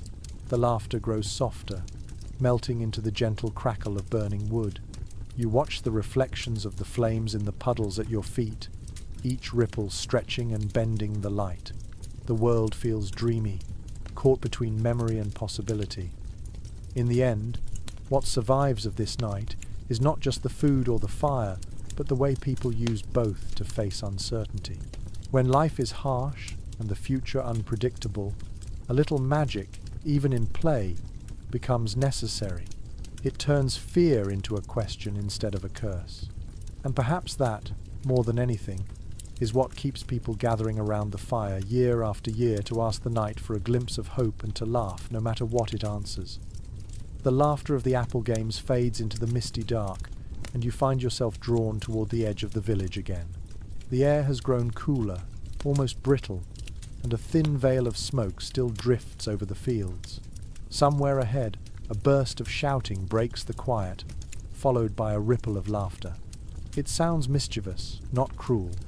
You walk toward it, guided by the rhythmic thud of running feet on packed earth. A group of youths charges down the lane, carrying torches that flare wildly in the wind. Faces smeared with ash and soot flash in the flickering light. They wear patched cloaks turned inside out, a gesture said to confuse spirits but also to hide their identities from the people they intend to tease. A boy holds a sack full of apples and bread rolls, trophies from earlier raids. When he spots you, he grins like a devil carved in wood. These are the tricksters of All Hallows' Eve, heirs to an older spirit of misrule that surfaces when the year turns cold. Medieval life, so full of rules and ranks, needed its moments of rebellion. This night provided one. For a few hours, servants mocked masters, children scolded their elders, and the quiet villagers who bowed to the church on Sunday let themselves run wild. Documents from late medieval England mention these night roamers who banged on doors, switched livestock between stalls, and occasionally borrowed wagon wheels just to leave them in trees. The chroniclers describe the behaviour with alarm, but their words cannot hide a certain admiration. The crowd passes a cottage, shouting playful insults through the shuttered window. Inside, someone tosses out a crust of bread, pretending to appease them. The group cheers, leaving the offering untouched. The act is ritual more than robbery, a kind of game that everyone understands. The young test the patience of the old, and the old pretend outrage for the sake of custom. One boy swings a torch and cries, "For the wandering souls!" Another answers, "And for our own mischief!" The words mingle in the smoke. Some historians think these shouts came from older processions meant to drive out spirits or to mark the turning of the year. Over time, piety turned to play. Yet the echo of those ancient rites still lingers in the rhythm of their running and the roar of their laughter. A girl in the group carries a small drum and taps it with a stick, setting a rough beat. The others begin to chant nonsense rhymes, half song, half taunt. You recognize fragments of prayer mixed with pure invention. "Saints keep the gate, ghosts guard the door," they sing, "and we shall beg till we beg no more." The sound is oddly beautiful, rising and falling in time with their steps. The group stops near the churchyard wall. One boy dares another to touch the gate, and when he does, the others howl with mock fear. The bravest leaps over the fence, touches a gravestone, and sprints back. Everyone applauds, though one older woman watching from a doorway crosses herself quickly. She knows too well that play with the dead can invite attention not easily dismissed. A curious note appears in a legal record from Norwich in the 15th century, describing young folk of the parish, fined for placing carved turnip heads along the road to frighten travellers. The entry was probably written with frustration, yet it captures the same energy you see here. Harmless defiance dressed as ceremony. In a world where night and superstition ruled so much of daily life, laughter itself could be an act of courage. The tricksters tire eventually and gather in the square again. Someone produces a jug of cider, and they pass it around, gulping between jokes. The torches burn lower, their smoke turning blue. They begin to recount their exploits, swapping the innkeeper's sign, scattering hay in the priest's yard, turning a plough upside down in a field. None of it causes real harm. It is rebellion measured in mud and laughter. Sociologists studying these old customs centuries later have suggested that such mischief acted as a release valve for tension. The feudal order left little room for expression. For one night, the powerless could play at being powerful, and the laughter that followed served as renewal rather than destruction. The next morning, everyone returned to their roles with lighter hearts. It was balance by inversion. You watch as one youth climbs onto a barrel and delivers a mock sermon to the others, mimicking the priest's Latin phrases while mixing in barnyard jokes. The crowd laughs so hard they nearly fall over. The humour feels innocent, not blasphemous. Even the saints, they believe, can forgive a little laughter on a night meant to blur the boundaries between worlds. As the moon climbs higher, the group grows quieter. The cider has warmed their blood and softened their rebellion. They begin to sing again, this time slower, a tune about harvest and homecoming. The sound echoes through the empty lanes, low and wistful. When the song ends, they scatter like smoke, disappearing into doorways or fading down paths that glimmer with dew. You stand alone for a while, the silence after their laughter ringing in your ears. The air smells of torch smoke and crushed grass. A single lantern burns in the distance, marking the way back to the square. The trickster's energy still lingers, electric and alive, proof that even in an age bound by faith and fear, the human heart needed moments to play, to break rules gently, and to feel free. The embers of rebellion smoulder long after the fires die. As you walk back through the quiet streets, you can almost sense the ghosts of laughter drifting above the rooftops, as if the night itself is smiling at its own mischief. In the stillness, it is easy to believe that joy, like fear, has its own kind of magic. The echoes of laughter fade into the cool air as the village settles again into stillness. You wander toward the small square near the church where the poorest villagers usually gather.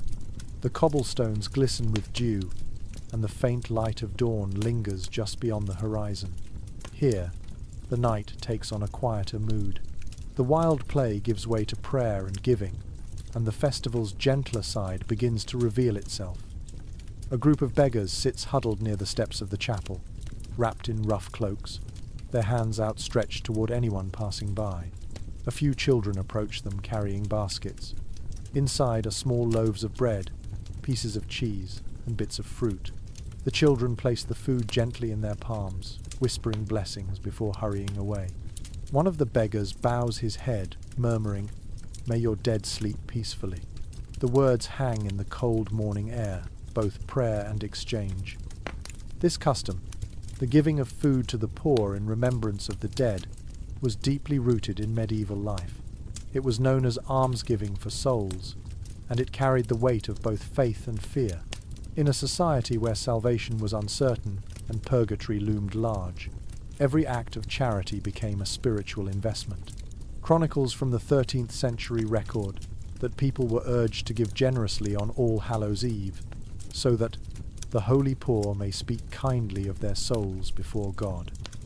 You watch as more villagers appear, bringing warm broth and blankets. The scene is humble, but the reverence in their movements makes it almost ceremonial. A widow kneels beside an old man, adjusting his cloak so it covers his shoulders. "For my husband's rest," she murmurs. The poor, in turn, promise to pray for her husband's soul.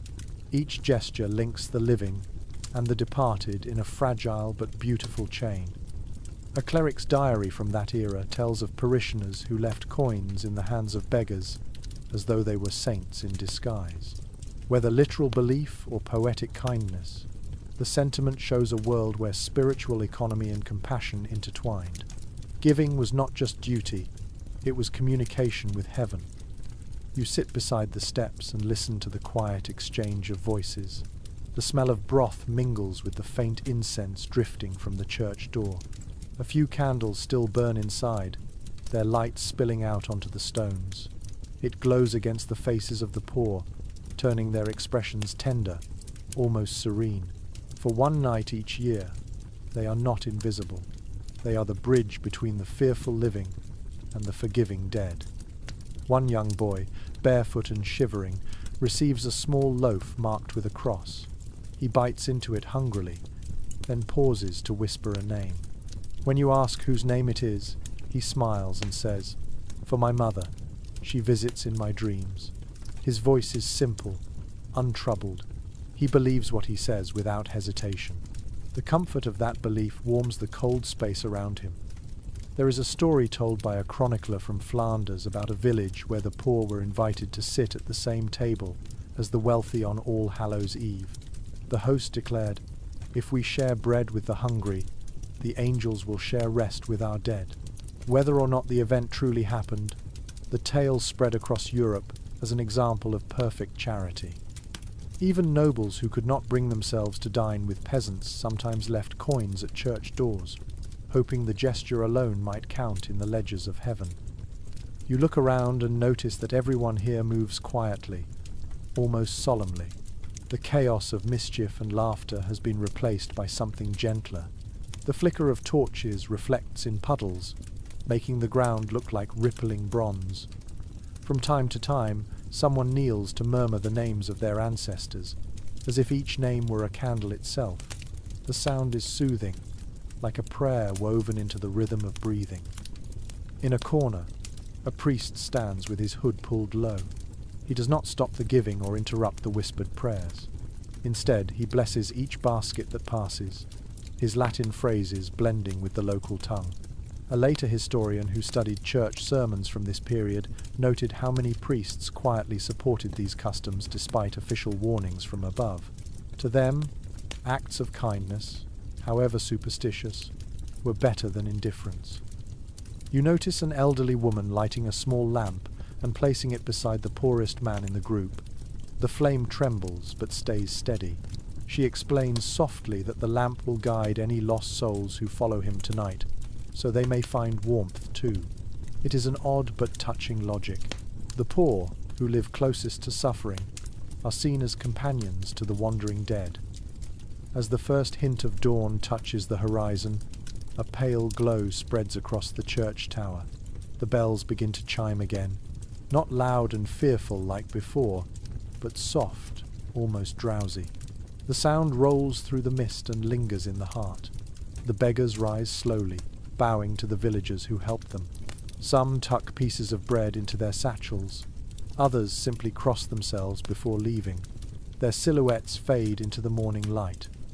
You remain seated for a moment longer, watching smoke curl from chimneys as the village awakens. The festival is nearly over, but the feeling of connection still hums quietly in the air. The night has been wild and solemn, holy and human all at once. Here, at its end, you realize the essence of it all. Behind every candle, prank and charm lies the same truth, a longing to belong, not just to the living world, but to the endless thread of memory that ties all souls together. As the sun finally rises, the last candles burn low and wink out. The scent of bread lingers, warm and sweet, the smell of kindness made tangible. For a moment, the whole village feels like a prayer answered. The first light of morning glimmers faintly over the thatched roofs, but the night still clings to the hollows of the land. You step beyond the last cottages, following a narrow track that winds into the marshes. Mist hangs low, hiding the pools and reeds. The ground squelches beneath your boots, cold water seeping up through the soil. The air smells of peat, iron, and something faintly sweet, like rotting apples. It is here, far from firelight, that the stories of the restless dead live strongest. You pause on a small rise and look out over the flat expanse. Tiny sparks of light shimmer across the surface of the bog. They move with an unearthly grace, flickering, vanishing, then reappearing farther off. To your eyes they might be fireflies or tricks of the mist, but to the medieval villagers who walked these same paths, they were messages from the spirit world. These floating glows were called will-o'-the-wisps, and their presence was both fascinating and terrifying. A monk, writing in the 12th century, described them as souls denied rest, condemned to wander where the living fear to tread. In his version, the lights belonged to those who had been greedy or deceitful in life, forever seeking the gold they once hoarded. Later, a folk tale from Ireland claimed the lights were the lanterns of a blacksmith named Jack, doomed to roam the earth after tricking both the devil and God. People said he carried a coal from hell inside a hollow turnip to light his path, a detail that would one day evolve into the jack-o'-lantern we know. You watch the faint glimmers dance over the reeds and think about how such stories must have grown. Imagine a farmer returning late from the fields, his lantern gone out, seeing lights ahead that seem to lead him home. He follows, only to find himself lost in the fog. In that confusion, belief takes root. The marsh itself becomes alive with meaning. A parish record from the south of England tells of villagers warning travellers never to chase the lights, claiming that those who did were led to their deaths in the bogs. One man supposedly escaped by turning his coat inside out, breaking the spell of the spirits. Whether true or not, such tales reveal how the landscape shaped the imagination. Nature's danger was explained not by weather or terrain, but by willful, unseen beings. The ground here feels soft, unstable, as though it remembers every step taken upon it. Somewhere nearby, water gurgles through a channel, echoing like distant laughter. You can almost understand why people thought the marsh was alive. Every sound, every flicker of light carried intention. Even silence seemed to breathe. A shepherd once told a visiting cleric that the lights were not damned souls, but the breath of angels guiding lost spirits to heaven. The cleric wrote down his words with surprising respect, noting that the idea seemed gentle and worthy. Not all superstition was met with scorn. Sometimes faith and folklore merged so seamlessly that they became indistinguishable. As you move deeper into the marsh, the lights grow closer. They hover at knee height, pale and steady now, reflected in the water like stars caught beneath the surface. You stand very still, listening to the soft hiss of the wind through reeds. For a moment you feel the strange calm that comes when fear turns to wonder. The night is no longer hostile, but vast and alive. A toad croaks somewhere nearby, breaking the spell. You laugh quietly to yourself. It is easy to see how stories grow in the dark. Each sound becomes a clue, each shadow an omen. Historians who study medieval folklore often remark that these tales served a purpose beyond entertainment. They taught people caution and respect for the natural world. The Will the Wisp was not just a ghost story, it was a lesson to stay on safe ground. Still, you cannot deny the beauty of it. The lights sway like dancers, their reflections rippling across the black water. Perhaps the villagers were right to treat them with reverence. Every mystery invites awe before it invites explanation. In one corner of the marsh, you find a small wooden cross half buried in the mud. Someone long ago must have placed it there, perhaps for a lost traveller or a drowned animal. The wood is weathered smooth by rain. You trace your fingers over it and whisper a silent greeting to whoever it honours. In that simple act, you find yourself repeating what countless others have done, meeting the unknown with a gesture of care. The mist thickens again as you turn back toward the village. The lights seem to follow for a while, then fade slowly into the fog. Behind you, the marsh resumes its quiet breathing. You realize that to the medieval mind, such moments were not superstition but experience. They felt the world watching back, and in that awareness, they found both humility and comfort. By the time you reach the first hedgerows, dawn's pale glow has begun to stretch across the horizon. The birds are waking, their calls sharp and bright against the soft hum of the earth. You glance once more over your shoulder at the marsh, now just a blur of grey water and reeds. The willow, the wisps are gone, their light absorbed by morning. Yet the feeling they left behind lingers, a reminder that mystery does not vanish with daylight. It simply changes shape. You walk on, your boots leaving wet prints that fade behind you. The road ahead leads back to warmth and laughter, but part of you remains with those quiet lights in the fog, their dance both warning and promise.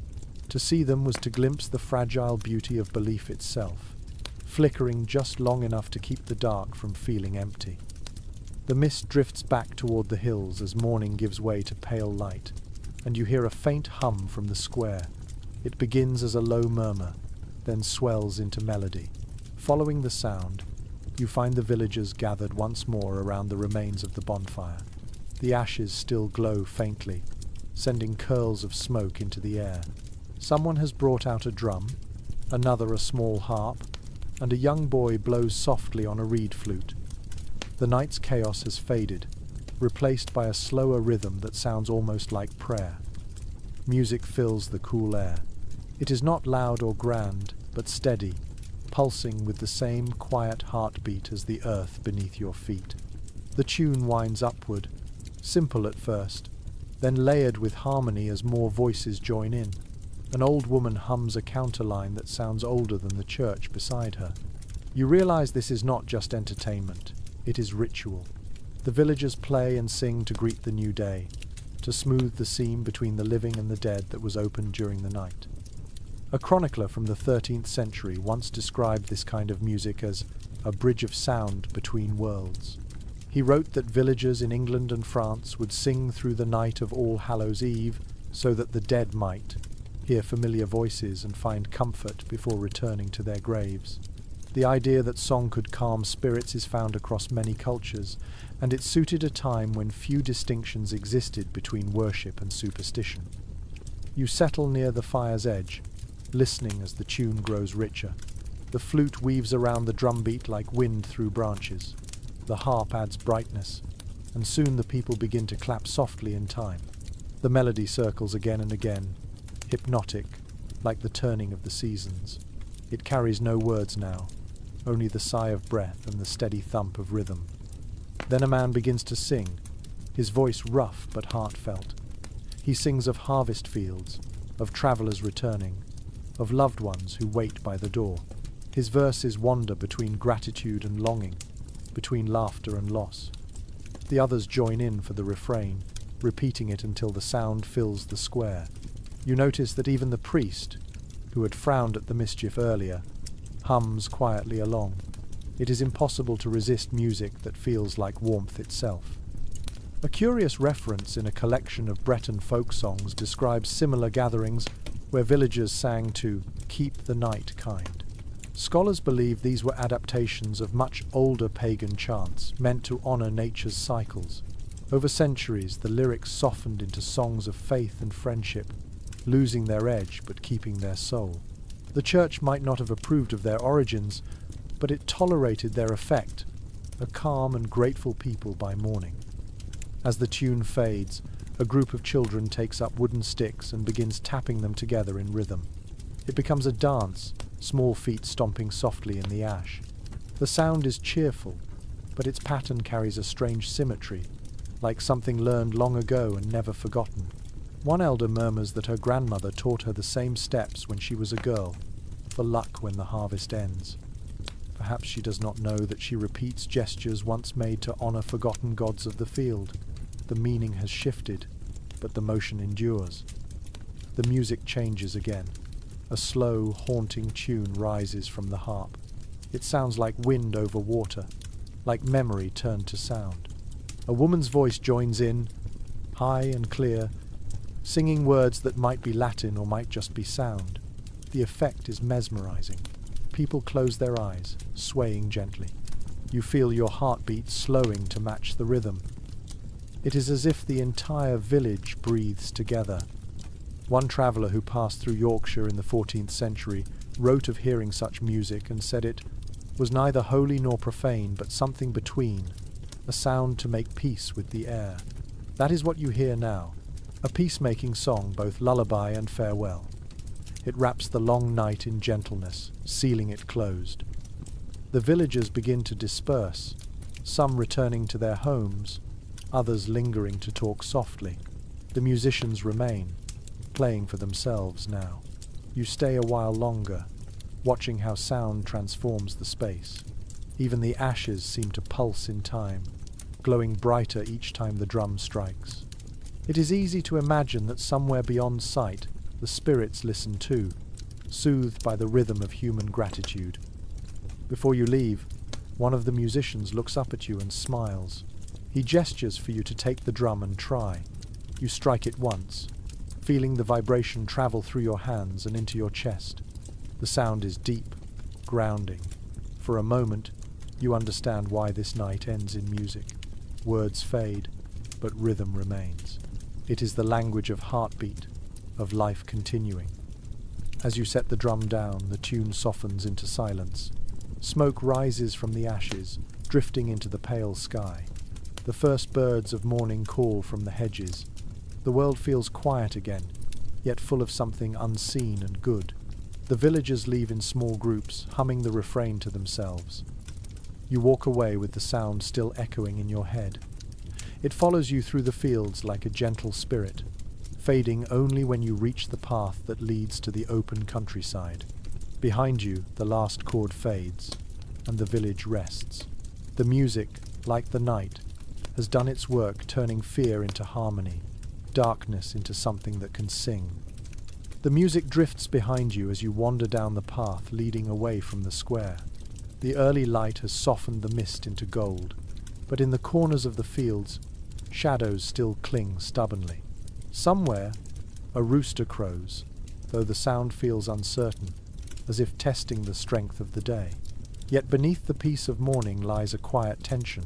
People whisper of witches, of those who work charms too strong or too strange. You pass two women speaking near a well, their buckets resting at their feet. Their voices are low but urgent. One crosses herself as the other leans closer.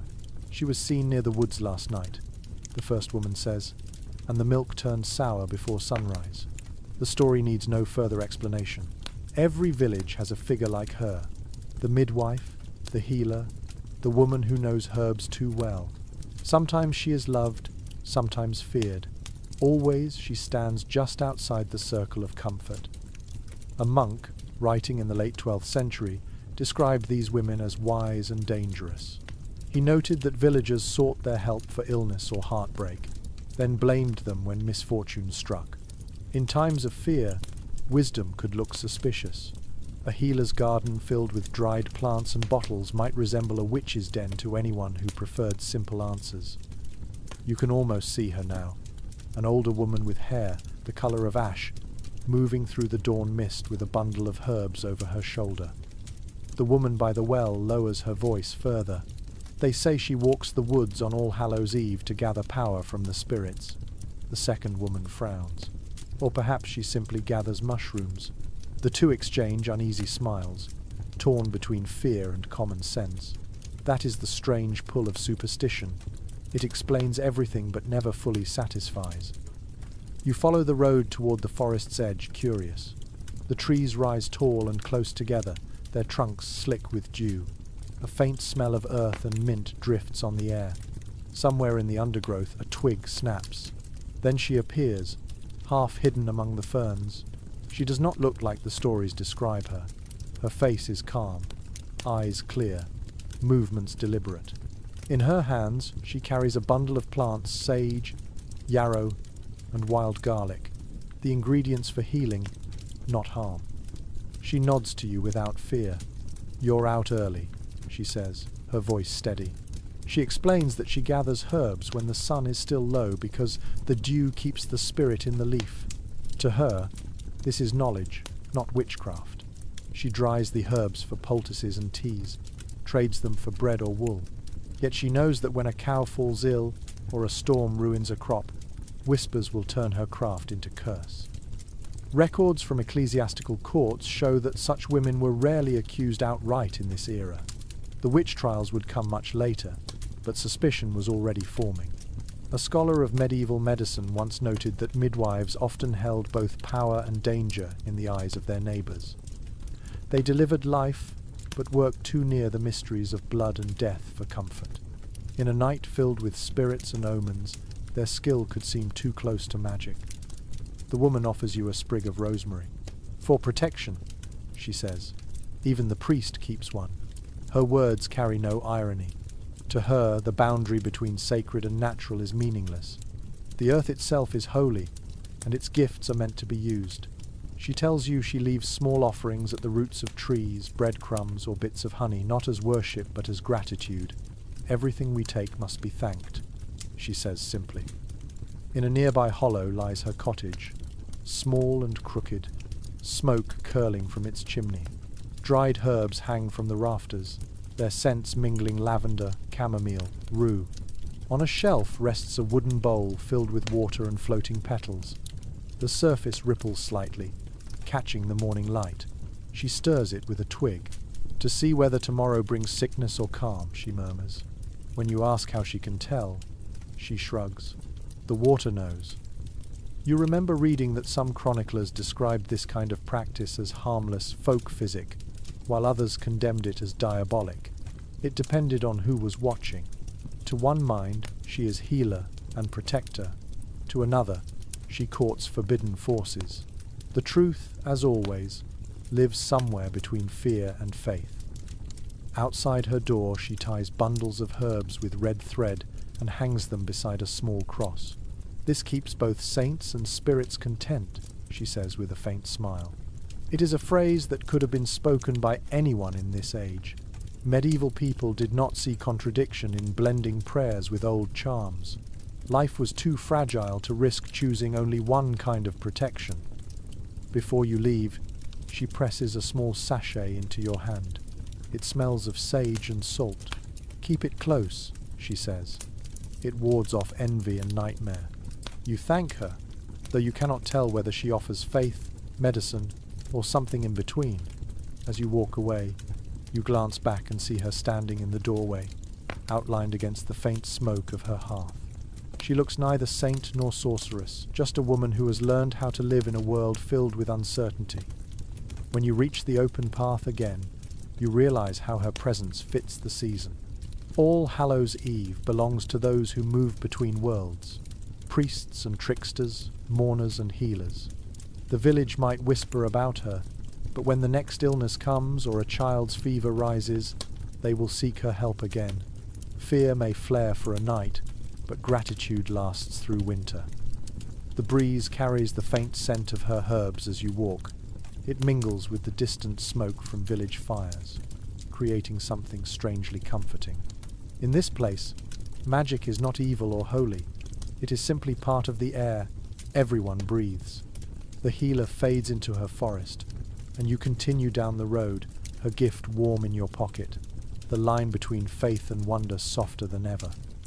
The air thickens again as twilight falls, a deep indigo slowly swallowing the colour from the land. You follow the sound of bells from the church tower, slow and deliberate, each note echoing across the fields like the heartbeat of the village. The people have gathered once more, this time in silence. The laughter of the night is gone. What remains is reverence. The churchyard lies open, its gate creaking softly as you push it aside. Candles flicker among the gravestones, their flames bending in the cold wind. The villagers move carefully between them, placing small offerings of bread or flowers on the graves of kin. A faint smell of tallow and damp earth fills the air. The ground glows like a field of stars, and the bells continue, steady as breath. Inside the church, a handful of monks chant in Latin, their voices weaving through the stone arches like smoke. The sound is haunting yet beautiful, low and endless. The villagers kneel in the pews, murmuring their own prayers in softer voices. Some clutch rosaries, others simply fold their hands. This is the vigil for souls, when heaven feels near enough to touch. An account written by a Benedictine abbot in the 12th century describes how, on this night, bells were rung from sunset until dawn to comfort wandering spirits. The tolling was thought to remind them of home and to guide them toward peace. Each note, he wrote, is a hand extended toward the lost. It is easy to imagine how the sound, rolling through fog and darkness, became both comfort and warning. You walk slowly through the churchyard, careful not to disturb the candles. The names on the stones are weathered, some half vanished, others still sharp as if carved yesterday. At one grave, a woman kneels with her shawl drawn tightly around her shoulders. She whispers the same prayer again and again, lips barely moving. You catch fragments. Rest. Light. Forgive. The candle before her flickers violently, then steadies. She smiles faintly and stands, leaving behind a sprig of rosemary. A chronicler from York once recorded a curious belief held by villagers that on this night, the dead rose briefly to stand beside their graves when the bells began to ring. The story was told not as horror but as hope. Families claimed to feel a presence beside them in the dark, a sense of someone watching kindly. Even skeptics, the chronicler admitted, found it difficult to dismiss the feeling when the air itself seemed to stir with unseen movement. The priest steps outside, his cloak trailing behind him, and blesses the graves with a sprig of holy water. Droplets sparkle in the candlelight before falling to the ground. His voice trembles slightly with age, yet the words flow with certainty. For the souls that walk, he says, and for the living who remember. The villagers cross themselves, their faces calm. There is no fear here, only recognition of the inevitable closeness between the two worlds. You stop beside an older stone carved with a small image of a harp. Someone has placed a crust of bread at its base, now soaked with dew. It reminds you of the earlier feasts, the soul cakes, the shared belief that food and prayer can feed what memory cannot. Perhaps this, more than doctrine, is what keeps the custom alive, the simple act of caring for what can no longer be seen. A gust of wind moves through the graveyard, and the candles sway. Shadows ripple across the stones like waves. For a heartbeat, you imagine shapes moving between the graves, pale outlines that seem to pause, then drift away. You blink, and they are gone. The bells continue, unhurried, as if nothing unusual has happened.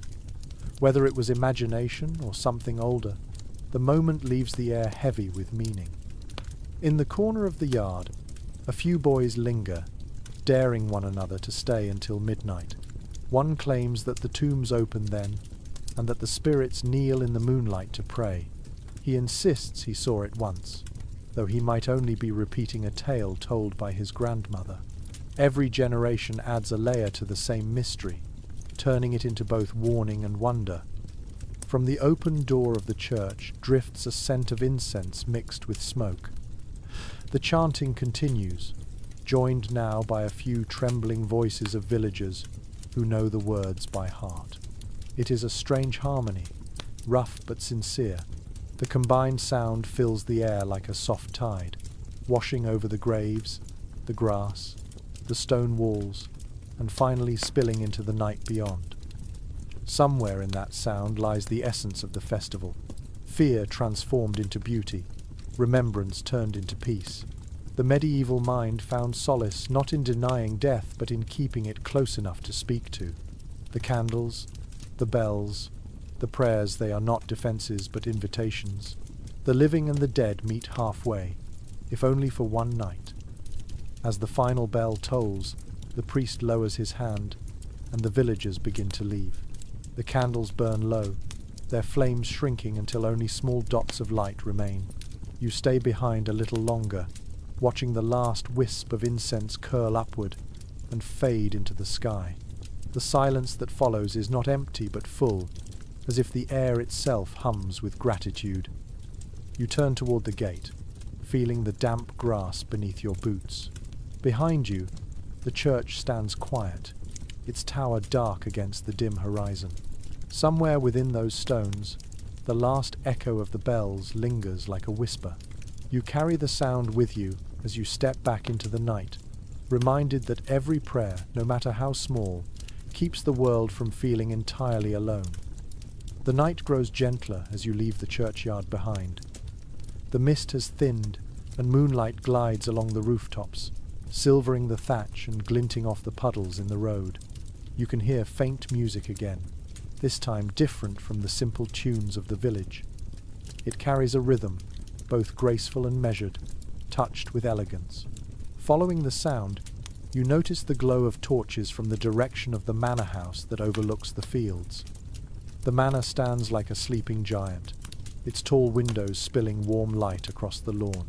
Servants hurry in and out of the great hall, their arms laden with platters. The air smells of roasted meat, cloves and mulled wine. Inside, laughter rises beneath the vaulted beams, rich and confident. The peasants' fires have died down, but here the night still glitters. In noble households, All Hallows' Eve takes a different shape. The festival remains one of remembrance, but it is wrapped in luxury and theatre. The guests wear masks of silk and gilded leather, their garments bright with embroidery. Instead of ash and soot, they paint their faces with pale powder, claiming it honours the spirits of the departed. Perhaps it does, though the spirits might not recognise themselves in such splendour. A scribe from the 14th century recorded that noble families often held masquerades on this night. The gatherings mixed prayer with performance, guests moving between laughter and solemnity.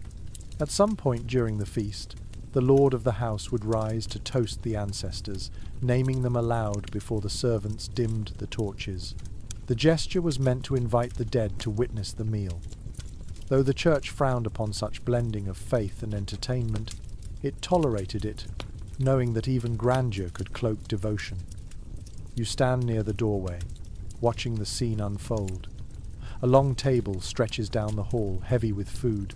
roasted goose, glazed apples, spiced bread, wheels of cheese. Candles drip wax down iron stands, filling the air with the scent of honey.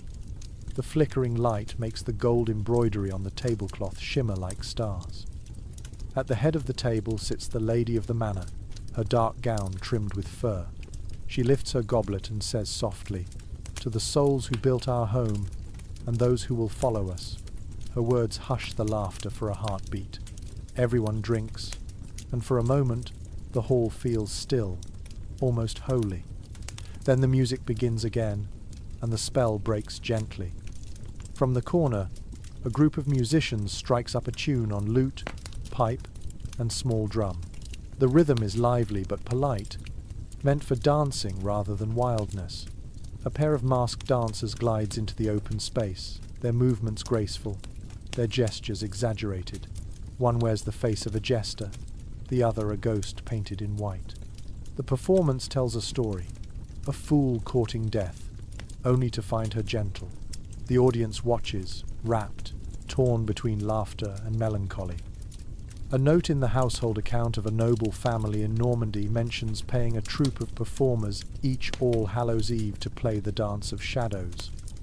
The description fits what you see here. The medieval elite enjoyed their reminders of mortality wrapped in elegance. To dance with death was fashionable, not fearful. It showed piety and courage at once. After the performance, servants bring out bowls of sweet custard flavoured with saffron. The lady of the house insists that each guest take a spoonful for good fortune. She dips hers first, murmuring a blessing for the household and for the souls of the departed. The guests echo her words, some sincerely, others through polite habit. The sound of silver spoons against pottery fills the hall like gentle rain. You notice a tapestry hanging behind the table, its threads depicting saints driving away demons. But tucked into one corner is an older figure, half hidden, with antlers sprouting from his brow. It must have belonged to an earlier generation, when Christian and pagan imagery mingled freely. Perhaps no one notices him anymore, or perhaps they leave him there on purpose, an unspoken reminder of the past that still breathes beneath their prayers. Outside the great windows, the countryside lies dark and quiet. The servants close the shutters to keep the warmth in, but before they do, you catch a glimpse of the village far below. A single light glows there, a cottage candle left for the dead. The contrast between the golden hall and that distant, solitary flame is striking. Yet, in their own ways, both fires burn for the same reason: remembrance. A traveller's letter from that era describes attending such a feast and being surprised by the tenderness that occasionally broke through the grandeur. "Even the proudest lord," he wrote, "speaks softly when naming his dead. The more people have, the more they fear losing it." The festival reminds them that wealth offers no defense against time. When the dancing ends, the guests remove their masks. Faces shine with sweat and wine. The lady thanks the musicians and instructs the servants to carry trays of leftovers to the gate, where villagers waiting outside will receive them. It is a gesture of generosity, half custom, half conscience. The poor will carry the food home, murmuring blessings for the house in return. The circle between rich and poor, living and dead, closes again. You step out into the cold night air. Behind you the music fades as the great doors shut. The stars have come out fully now, and the village lights below look small but steady. For all their differences, noble and peasant share the same rhythm of fear and gratitude, the same need to reach across the darkness toward memory. The wind rustles through the grass as you walk back downhill. The laughter from the hall lingers faintly in the distance, bright and fragile, like the last spark before embers cool. You imagine that even the spirits might pause to listen, amused by the living who still try to honor them with song and candlelight. And as you move through the quiet, you realize that every fire, whether on a hill or in a noble's hall, is lit by the same hope, that warmth, once kindled, might never truly fade. The road grows steeper as you climb back toward the heart of the village. The air is sharp now, clear enough that you can smell the wood smoke drifting from every chimney. A pale moon hangs above the church steeple, washing the stones with silver light. The village is quieter than before, yet not asleep. In the square, people have begun to gather again, carrying lanterns and small relics wrapped in cloth. The bells begin to toll once more, but this time the rhythm is solemn, not fearful. Tonight marks the transition from All Hallows' Eve into All Saints' Day. The priests have prepared for hours, arranging candles and relics to bless the homes of the faithful. The church door stands open, and you can see the flicker of gold within. The relics, small fragments of bone, cloth or stone said to belong to holy men and women, rest upon the altar, glowing softly in the candlelight. Villagers approach one by one, kneeling before them. Their faces reflect both awe and affection, as if greeting beloved guardians who have returned for a visit. A monk writing from Canterbury around the year 1100 described such scenes with tenderness. He wrote that relics were the bones of memory, tangible bridges between heaven and earth. To touch one was to brush against eternity, if only for a breath.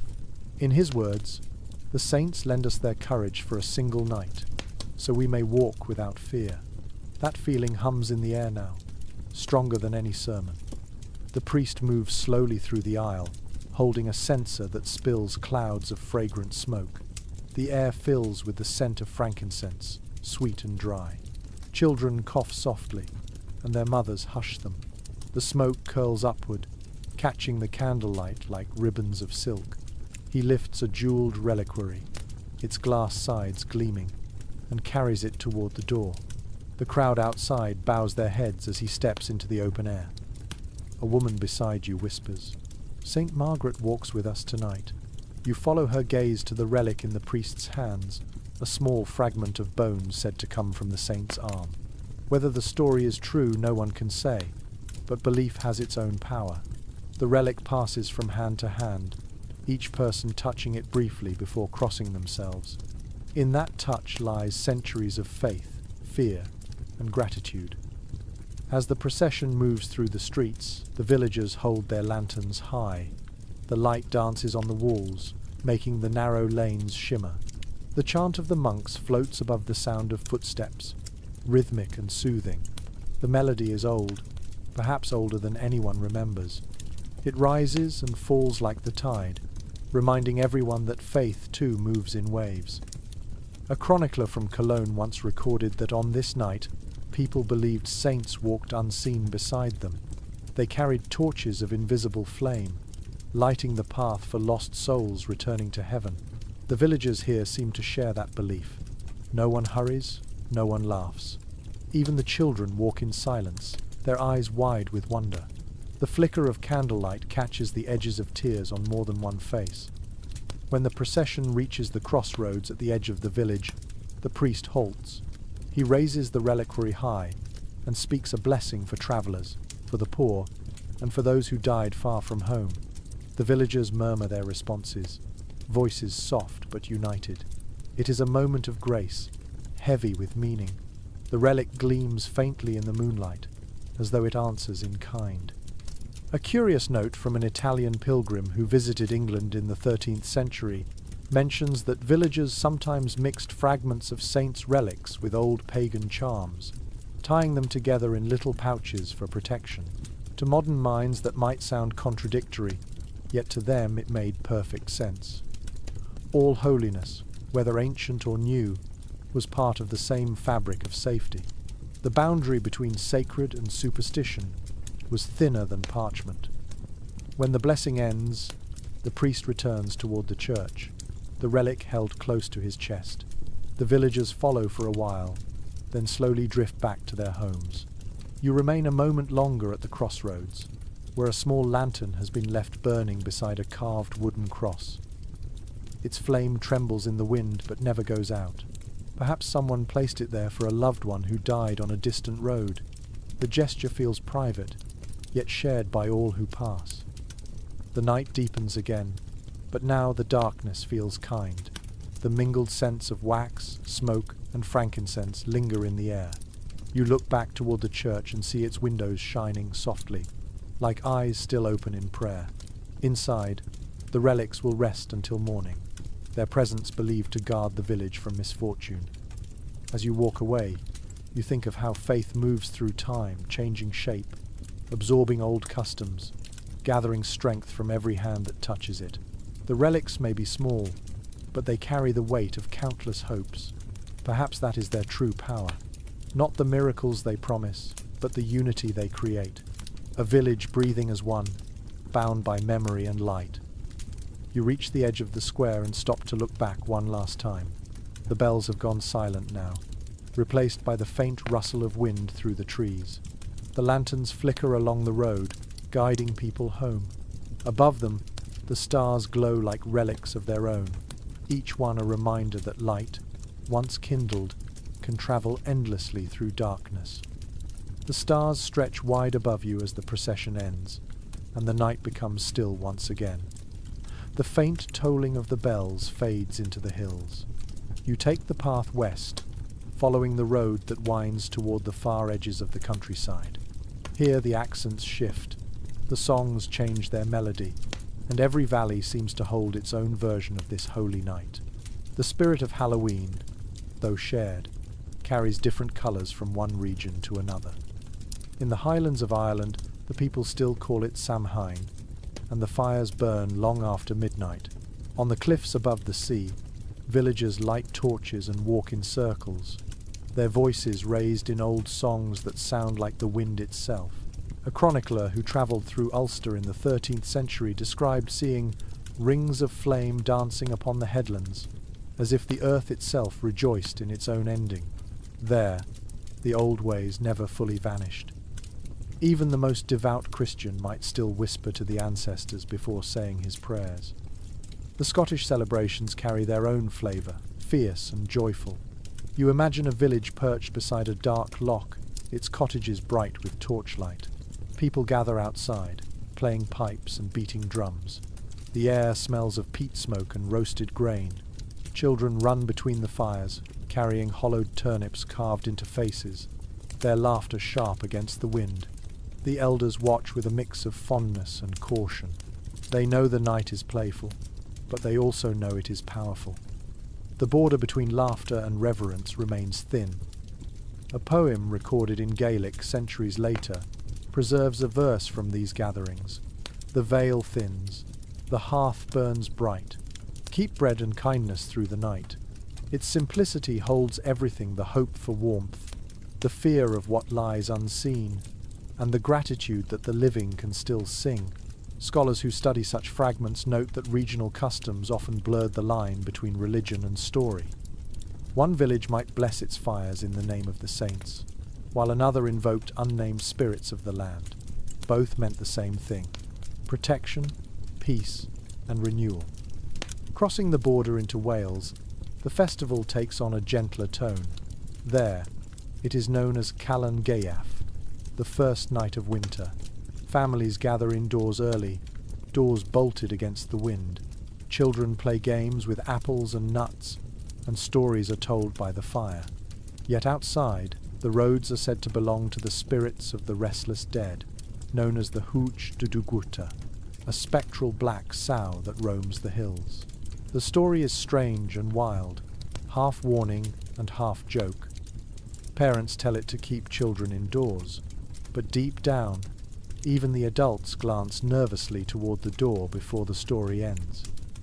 A traveller from England who visited Wales in the late Middle Ages described how villagers wrote prayers on scraps of paper and tossed them into the fire.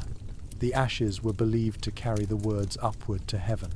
He admitted that he could not tell whether the practice was superstition or devotion, but he found it moving all the same. "The flames speak kindly to those who listen," he wrote, as though surprised by his own faith. You picture the contrast between the regions. In Ireland, wildfires against the sea. In Scotland, music and masks beneath the stars. In Wales, candlelight and whispered prayers by the hearth. Each tradition reveals a slightly different response to the same truth. Winter is coming. The world is growing dark. People must find comfort where they can, whether in laughter, story, or song. The night holds echoes of all these places. You walk through the fields, imagining the distant bonfires still burning on faraway hills. Perhaps the smoke from one has drifted this way, mingling with the scent of your own village's ashes.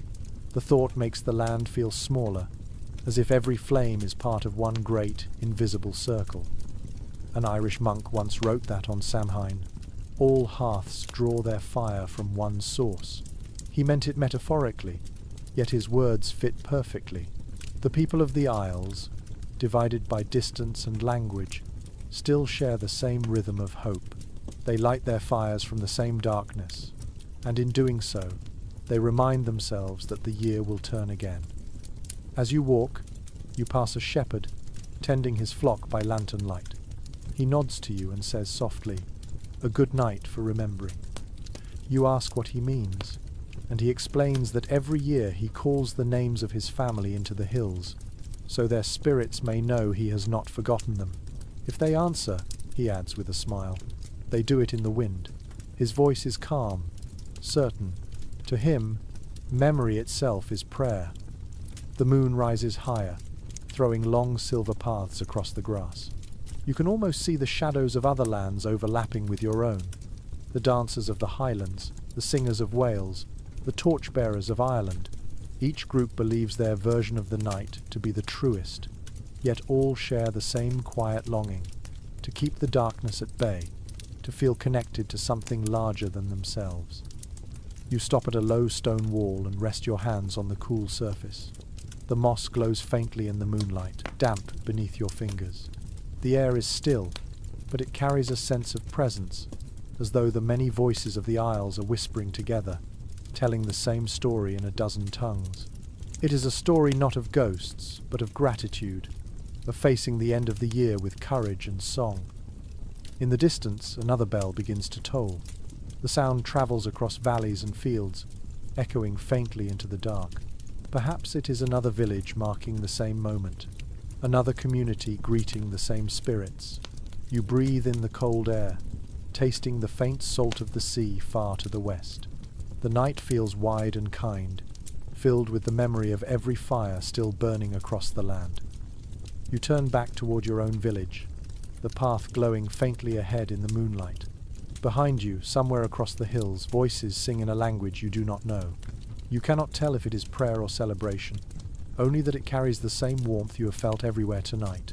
In that sound lies the heart of the season. Many places, many voices, one hope that light, however small, will always return. The road narrows as it leads you down toward a small river. The air here feels different, carrying the cool scent of water and wood smoke from distant hearths. Beyond the banks, the path bends into the lowlands, where the fields widen and the language changes again. You have crossed quietly into the heart of the continent, where autumn is more measured and the night of remembrance is solemn rather than wild. In the villages of France, Halloween is not a name people use.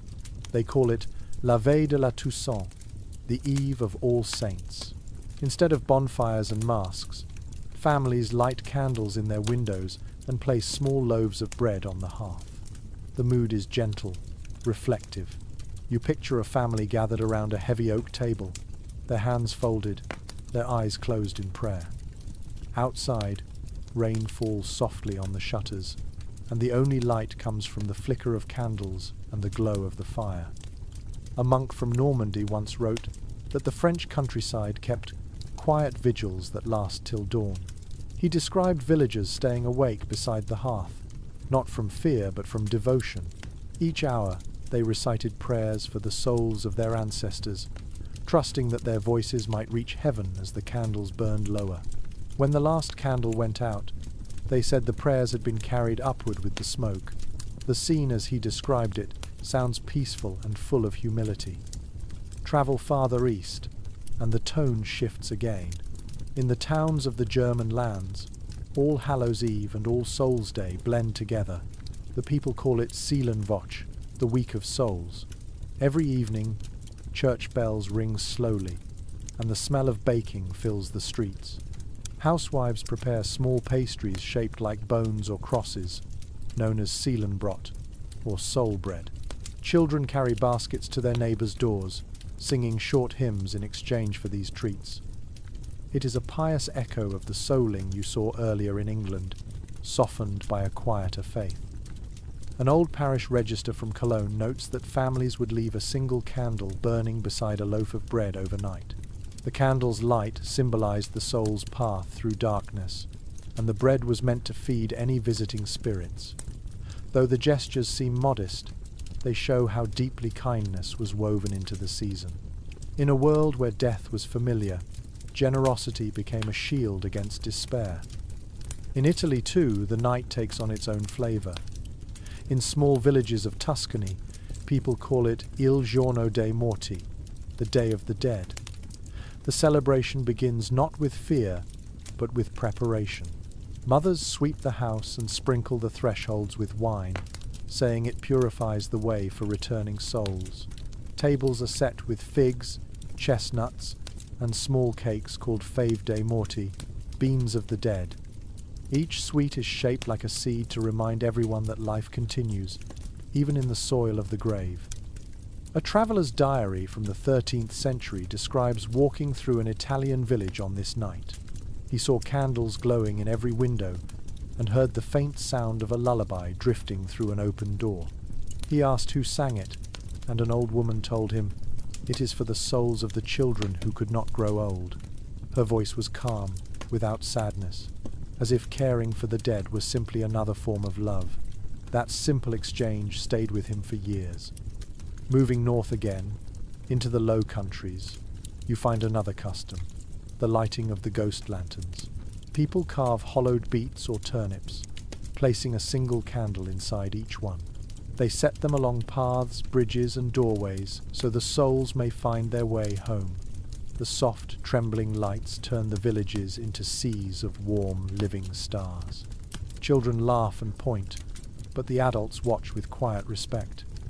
They believe that those lights mark not just the dead, but every act of goodness ever done in their name. Historians studying medieval Europe often remark on how these regional variations reveal a shared human need. Whether the fires are wild or gentle, the prayers whispered or sung, the heart of the festival remains constant, to remember and to give. The details differ, but the intention is the same. Every lamp lit in France, every loaf of bread in Germany, every song in Italy whispers the same message: be kind, because the veil between worlds is thin, and love travels both ways. You stand beside the river and watch the moonlight shimmer across its surface. The water carries reflections of the distant villages, their candles mirrored in ripples of silver. Somewhere downstream, the glow of a lantern moves slowly, perhaps carried by someone walking home from the church. The sound of their steps on the wooden bridge echoes faintly. For a moment, you feel the vastness of the world shrinking into a single shared heartbeat. A chronicler from Mainz once wrote, "The souls walk together across nations. Though the tongues of men divide them, his words fit perfectly now. The customs of the isles, the continent, and the mountains all blend in your imagination, forming a tapestry of quiet remembrance. Every bell, every crumb of bread, every candle flame is part of one continuous prayer stretching across the map. The wind stirs, lifting your hair and carrying the faint scent of wood smoke and baking bread. You imagine the people behind those scents, families gathered close, whispering the names of the dead, trusting that someone unseen listens. Perhaps the saints themselves wander these paths, unseen but near, guiding memory like shepherds guide their flocks. As you turn away from the river, the faint sound of distant bells reaches your ears once more. You walk slowly, letting the rhythm of their tolling accompany your steps. The world feels immense yet intimate, every light and sound connected to every other. In that realization lies the heart of this night, the living and the dead, the far and the near, the many and the one, all bound by the same hope that kindness endures, even when candles burn low. The morning light turns the fields pale gold, but the warmth is only an illusion. The air is sharp, carrying the smell of frost and soil. You follow the road that runs between the empty fields, where the last sheaves of grain stand tied in neat rows. Every step crunches on frozen grass. The harvest is finished, and the world feels stripped to its bones. It is here, more than anywhere, that the meaning of the season becomes clear. For medieval people, this night was not only a festival of spirits but also a marker of survival. The year's work had ended. The barns were full or empty, the cattle chosen for slaughter, the grain sealed away. Whatever was done by All Hallows' Eve would have to last through the long winter. Life depended on it. In many villages, the coming cold was spoken of as a second death, and the Feast of the Dead carried that same quiet acceptance. You pass a farmer standing by his gate, watching the horizon. His hands are rough, cracked by the cold. He nods when he sees you and says, "Winter's mouth opens wide tonight." The phrase sounds like poetry, but it is simply his way of speaking. He means that the season of scarcity has begun. Old accounts of rural life describe this time as both celebration and anxiety. The grain lofts were checked again and again, the dried apples and salted meats inspected for rot. In northern regions, families counted their candles to make sure they would last until spring.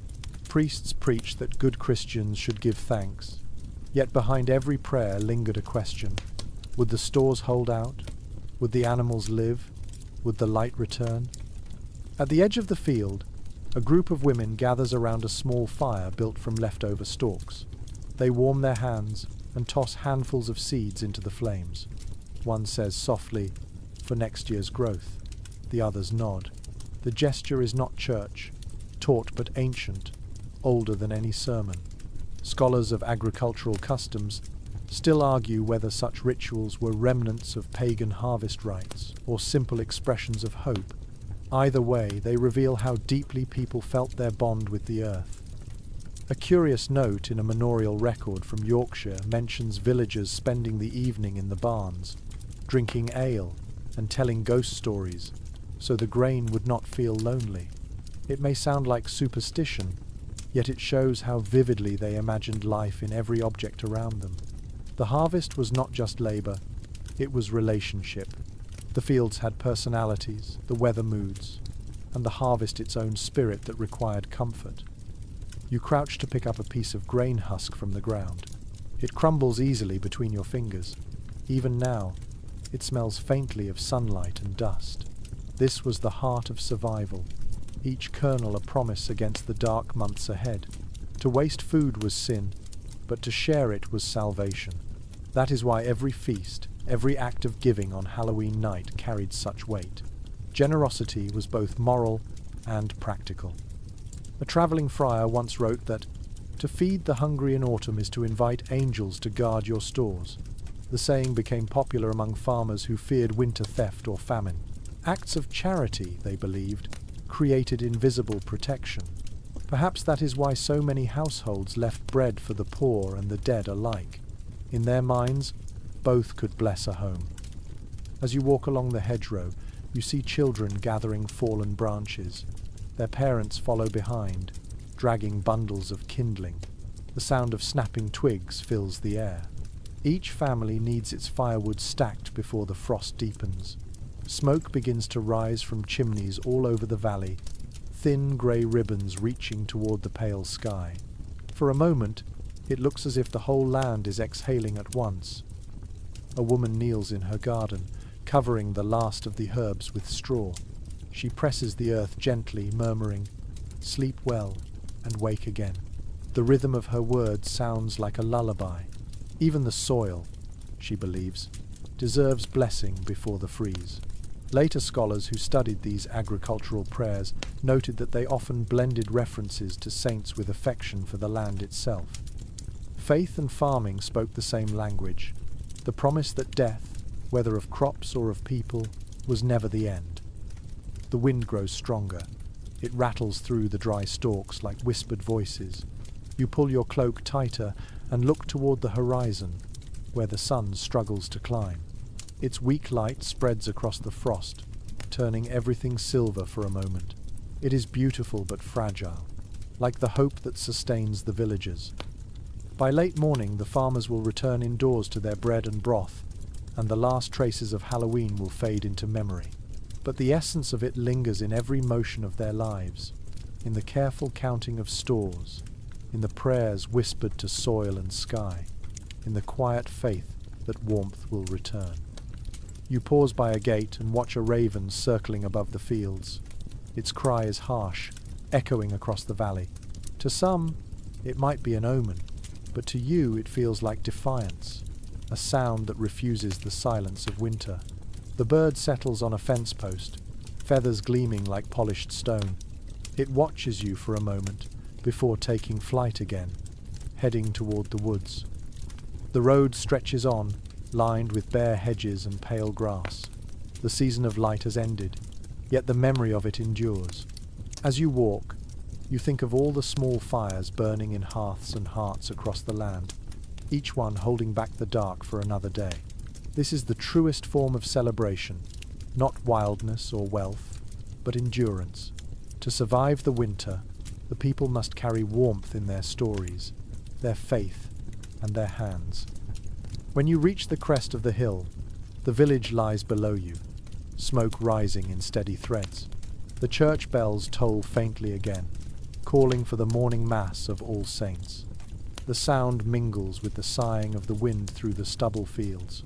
In that blend of prayer and earth, you feel the rhythm of life continuing, quiet and steady, as it always has.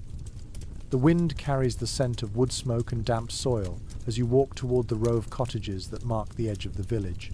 The festival's noise has faded now, leaving only quiet voices and the rustle of straw beneath your boots. The night may have ended, but its customs continue in gentler forms. Doors open and close softly. Hearths burn low, and people begin their final rituals of protection before winter tightens its grip. At the first cottage, a woman steps outside holding a small bowl of glowing embers. She kneels and traces a circle of smoke around her doorway, murmuring words you cannot quite catch. Then she sprinkles salt into the threshold and taps the lintel 3 times with a wooden spoon.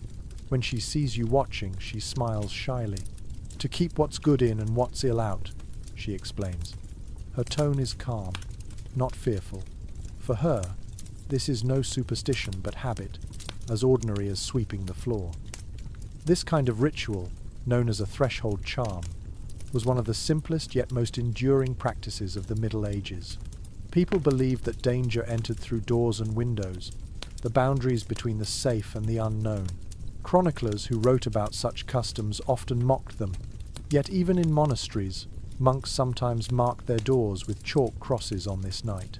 Boundaries, whether of wood or faith, needed tending. You move along the path to another home where an old man sits on a stool, carving something into the wood above his door. When you come closer, you see the letters CMB freshly etched. He nods and says, "Caspar, Melchior, Balthazar, the 3 wise kings." It is a blessing he repeats each year, believing that their names keep misfortune from crossing his threshold. The marks will fade with rain and time, but their meaning lingers like a quiet promise. Inside the houses, families prepare for sleep. The smell of smoke and herbs fills the air. A mother drops sprigs of rosemary and sage onto the fire, saying they sweeten the dreams.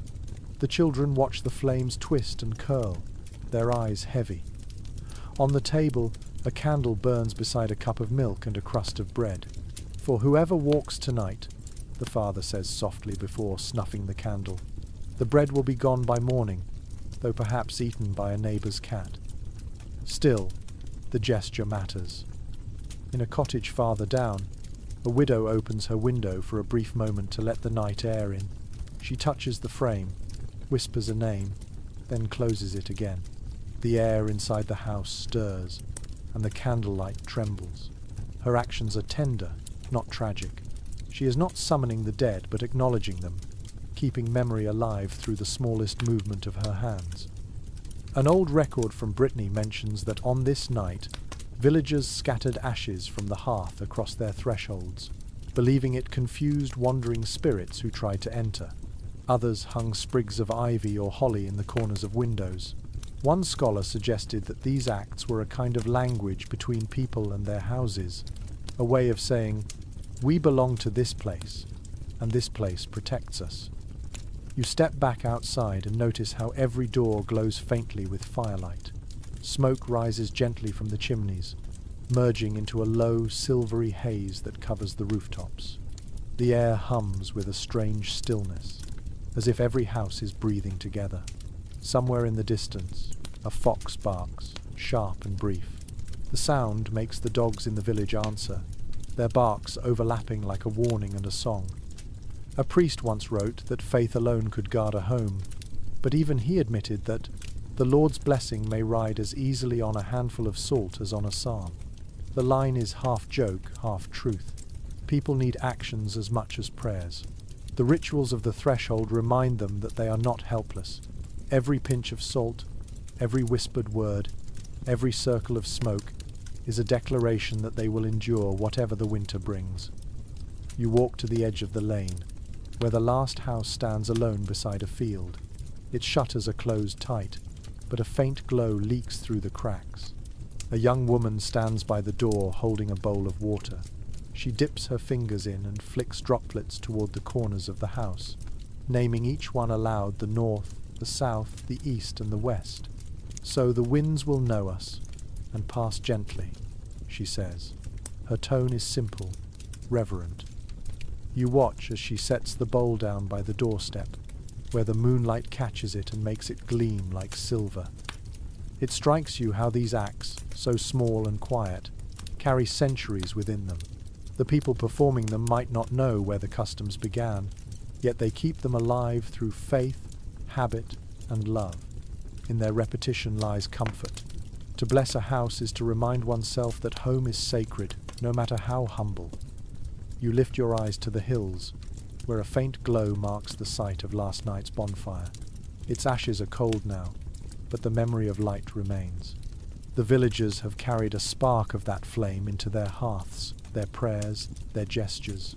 That spark, multiplied across every doorway and window, becomes a shield. The night may hold its mysteries, but inside those houses, warmth and memory reign. As you turn away, a thin thread of cloud crosses the moon. The wind rises and rattles the shutters. You imagine the people inside, safe beneath their charms and blessings, asleep beside dying fires. Their world is small, their beliefs simple, but in them lies an unshakable grace. The doors are sealed, the lamps dimmed, and the village exhales, wrapped in a circle of faith that even the cold cannot break. The night deepens, quiet and cold, and the wind curls through the lanes like a wandering thought. Most of the fires have died down now, leaving the village covered in shadow. The few candles still burning glow faintly behind shutters. It feels as though the whole world is holding its breath. Yet not everyone sleeps. For some, this hour belongs to dreams and divinations, to questions whispered into the dark. You pass a small house with its window slightly open, a thin line of light spilling out. Inside, a young woman sits before a mirror. Her hair hangs loose over her shoulders, and a single candle burns beside her. The air trembles with stillness. She watches her reflection as though waiting for it to move. After a long moment, she closes her eyes, murmuring something too soft to hear. When she opens them again, she smiles faintly, half relieved, half unsure. In many parts of medieval Europe, people believed that this was the one night when the future could be glimpsed. The same thin veil that let spirits cross between worlds also allowed mortals to peek through. A note in a manuscript from Lincolnshire describes maidens gazing into bowls of water to see the face of him who shall wed them. Others burned nutshells or cast apple peels to read the shapes they formed. To the modern mind, it might seem playful, but to them it was serious, almost sacred. The woman before the mirror sets the candle down and picks up a bowl of water. She drops in a silver coin, watching the ripples spread. "For fortune," she whispers. Her breath fogs the air. Folklore says that if the coin sinks smoothly, the coming year will be prosperous. If it wobbles, hardship lies ahead. The coin trembles once, then settles flat. She exhales slowly, her shoulders relaxing. The smallest sign can soothe the largest worry. In another house nearby, two girls sit side by side on the hearth, roasting hazelnuts in the fire.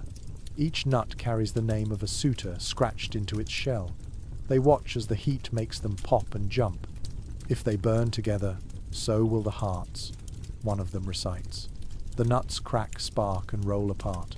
The girls squeal with laughter, pretending disappointment.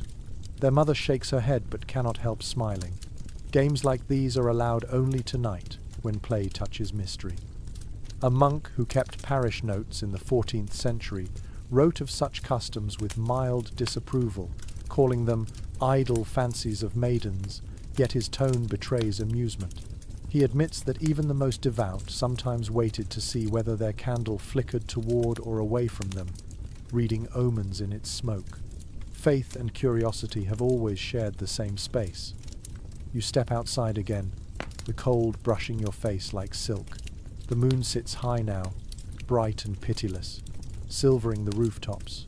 Across the lane, another cottage window glows faintly blue. You approach quietly and see an elderly couple sitting at a table. Between them burns a small oil lamp. They hold hands, eyes closed, listening. After a long silence, the man says softly, "Do you feel them?" She nods. "Always tonight." They do not seem afraid. To them, the presence of their ancestors is comfort, not threat. In some regions, people believed that dreams on this night carried messages from the other side. Sleep was treated as a holy state, halfway between the body and the spirit. To invite such dreams, sleepers performed small rituals, washing their feet in scented water, placing herbs under their pillows, or reciting verses before lying down. An herbal manuscript from Italy lists valerian, thyme, and mugwort as plants that open the gates of true visions. The recipe's margins are filled with notes written by different hands over the years, each adding their own variation, each believing the right mixture could open the mind to prophecy. The girl with the mirror has now extinguished her candle. She lies on her bed, staring at the ceiling beams, whispering a name before closing her eyes. She hopes to dream of her future husband.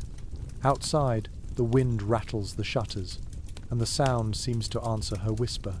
Perhaps it is only the wind, or perhaps it is something older listening kindly. You walk past another home where a group of young men sit around a table, reading the patterns of melted wax dripped into water. They lean close, laughing and guessing what each shape means. A crown for luck, a ring for marriage, a coin for wealth. One man claims his wax formed a ship and vows he will sail before spring. The others tease him, but their laughter has warmth. Such moments, filled with hope and imagination, knit the long night together. Across Europe, scholars found similar practices in every village, from Ireland to Poland. Some involve mirrors, others fire or food, but all share the same desire, to reach beyond the ordinary. The historian who studied these rites wrote that they were not rebellion against faith, but an extension of it.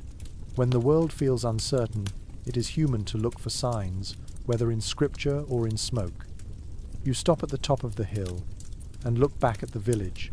The lights flicker in a rhythm that feels alive, as if each window beats like a small heart. Somewhere inside, someone dreams. Somewhere else, someone waits for a vision that may never come. The night stretches, calm and infinite, cradling both belief and doubt in equal measure. A soft mist begins to rise again, curling around the chimneys. You breathe in its damp sweetness and close your eyes for a moment. If the old stories are right, this is when the world listens best, when wishes whispered to the dark travel farthest. You let one slip from your lips, not a question, but a hope for peace, for safety, for light returning. The wind carries it away, and you imagine it joining 1,000 other murmurs drifting through the air tonight, a chorus of hearts speaking softly to whatever watches above. The mist curls low again across the fields as midnight approaches. The world feels suspended, caught between silence and motion. Far off you hear the faint rumble of wind sweeping through the hills, a sound that grows until it almost resembles distant hooves. The villagers know that sound well. They call it the ride of the wild hunt. It is a legend whispered when the nights grow longest. when even the faithful cross themselves before stepping outside. You stand on the edge of the road that winds toward the forest. The air has changed, sharper now, carrying the faint scent of pine and frost. In the distance, clouds gather like dark banners across the moon. The trees sway, and the wind moans through them as though something vast and restless moves behind the branches. According to old tales told in nearly every corner of medieval Europe, the wild hunt rides on nights such as this. Some say the hunters are ancient kings leading their ghostly armies through the sky. Others claim they are souls of the damned, forever chasing what they can never catch. A monk in Saxony wrote of phantom horsemen clothed in storm clouds, their hounds howling like wind through stone.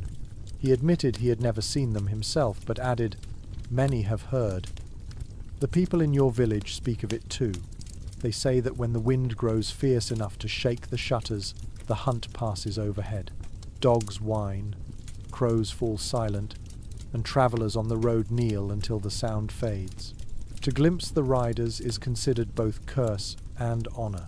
Curse, because their leader may claim your spirit for his host. Honour, because it means you have seen the border between worlds open for a breath. You walk a little farther, the ground crunching beneath your boots. The moon slips behind the clouds, and the night darkens. Somewhere in the distance, thunder murmurs without lightning. The sound vibrates through the air, low and steady. You imagine hooves striking stone, iron-shod and relentless. A chill moves up your spine, yet part of you wants to see. Humans have always feared the unknown, but curiosity has a hunger of its own. A story collected from the forests of Norway tells of a shepherd who once heard the hunt pass above him. He lay face down in the snow, trembling, as voices shouted in a language he could not understand. When the storm ended, he found a silver arrow embedded in the ground beside him. He hung it above his door for protection, and claimed no storm ever harmed his home again. Whether it truly happened or not, the tale still lives wherever the wind howls hardest. The clouds shift, and a thin streak of moonlight cuts across the road. For an instant, you think you see movement in the sky, a pale shimmer, almost like wings, then the flicker of something darker. The air whips around you, and you hear what could be laughter, or the cry of birds, or the sound of hooves pounding unseen earth. You hold your breath, waiting. The noise swells and then fades, leaving the air ringing in its absence. Only the rustle of the trees remains. The legend of the hunt has many shapes. In Germany, they call the leader Wodan or Herne, the Horned One. In Brittany, he is a ghostly lord who hunts sinners. In England, some say it is King Arthur searching for lost knights. Each version carries the same heart, the belief that power roams the skies when the year turns cold, collecting the souls of the restless. Historians who study these tales see them as echoes of older myths, fragments of ancient gods that never fully died. The villagers do not debate origins, they simply bow their heads when the wind begins to roar. You crouch by a stone wall as the gusts strengthen again. The air tastes of rain and iron. Then, just at the edge of hearing, you catch a sound like distant horns. It rises and falls, a mournful call that sets every hair on your arm standing upright. The clouds churn, moonlight flickers through them, and for a heartbeat you think you see a rider outlined against the stars, cloak streaming, eyes bright as embers. The vision vanishes as quickly as it came, leaving only wind and silence. You release your breath slowly, unsure if what you felt was terror or awe, perhaps both. You think of how people before you must have felt, walking home from fields or tending fires, hearing that same echo across the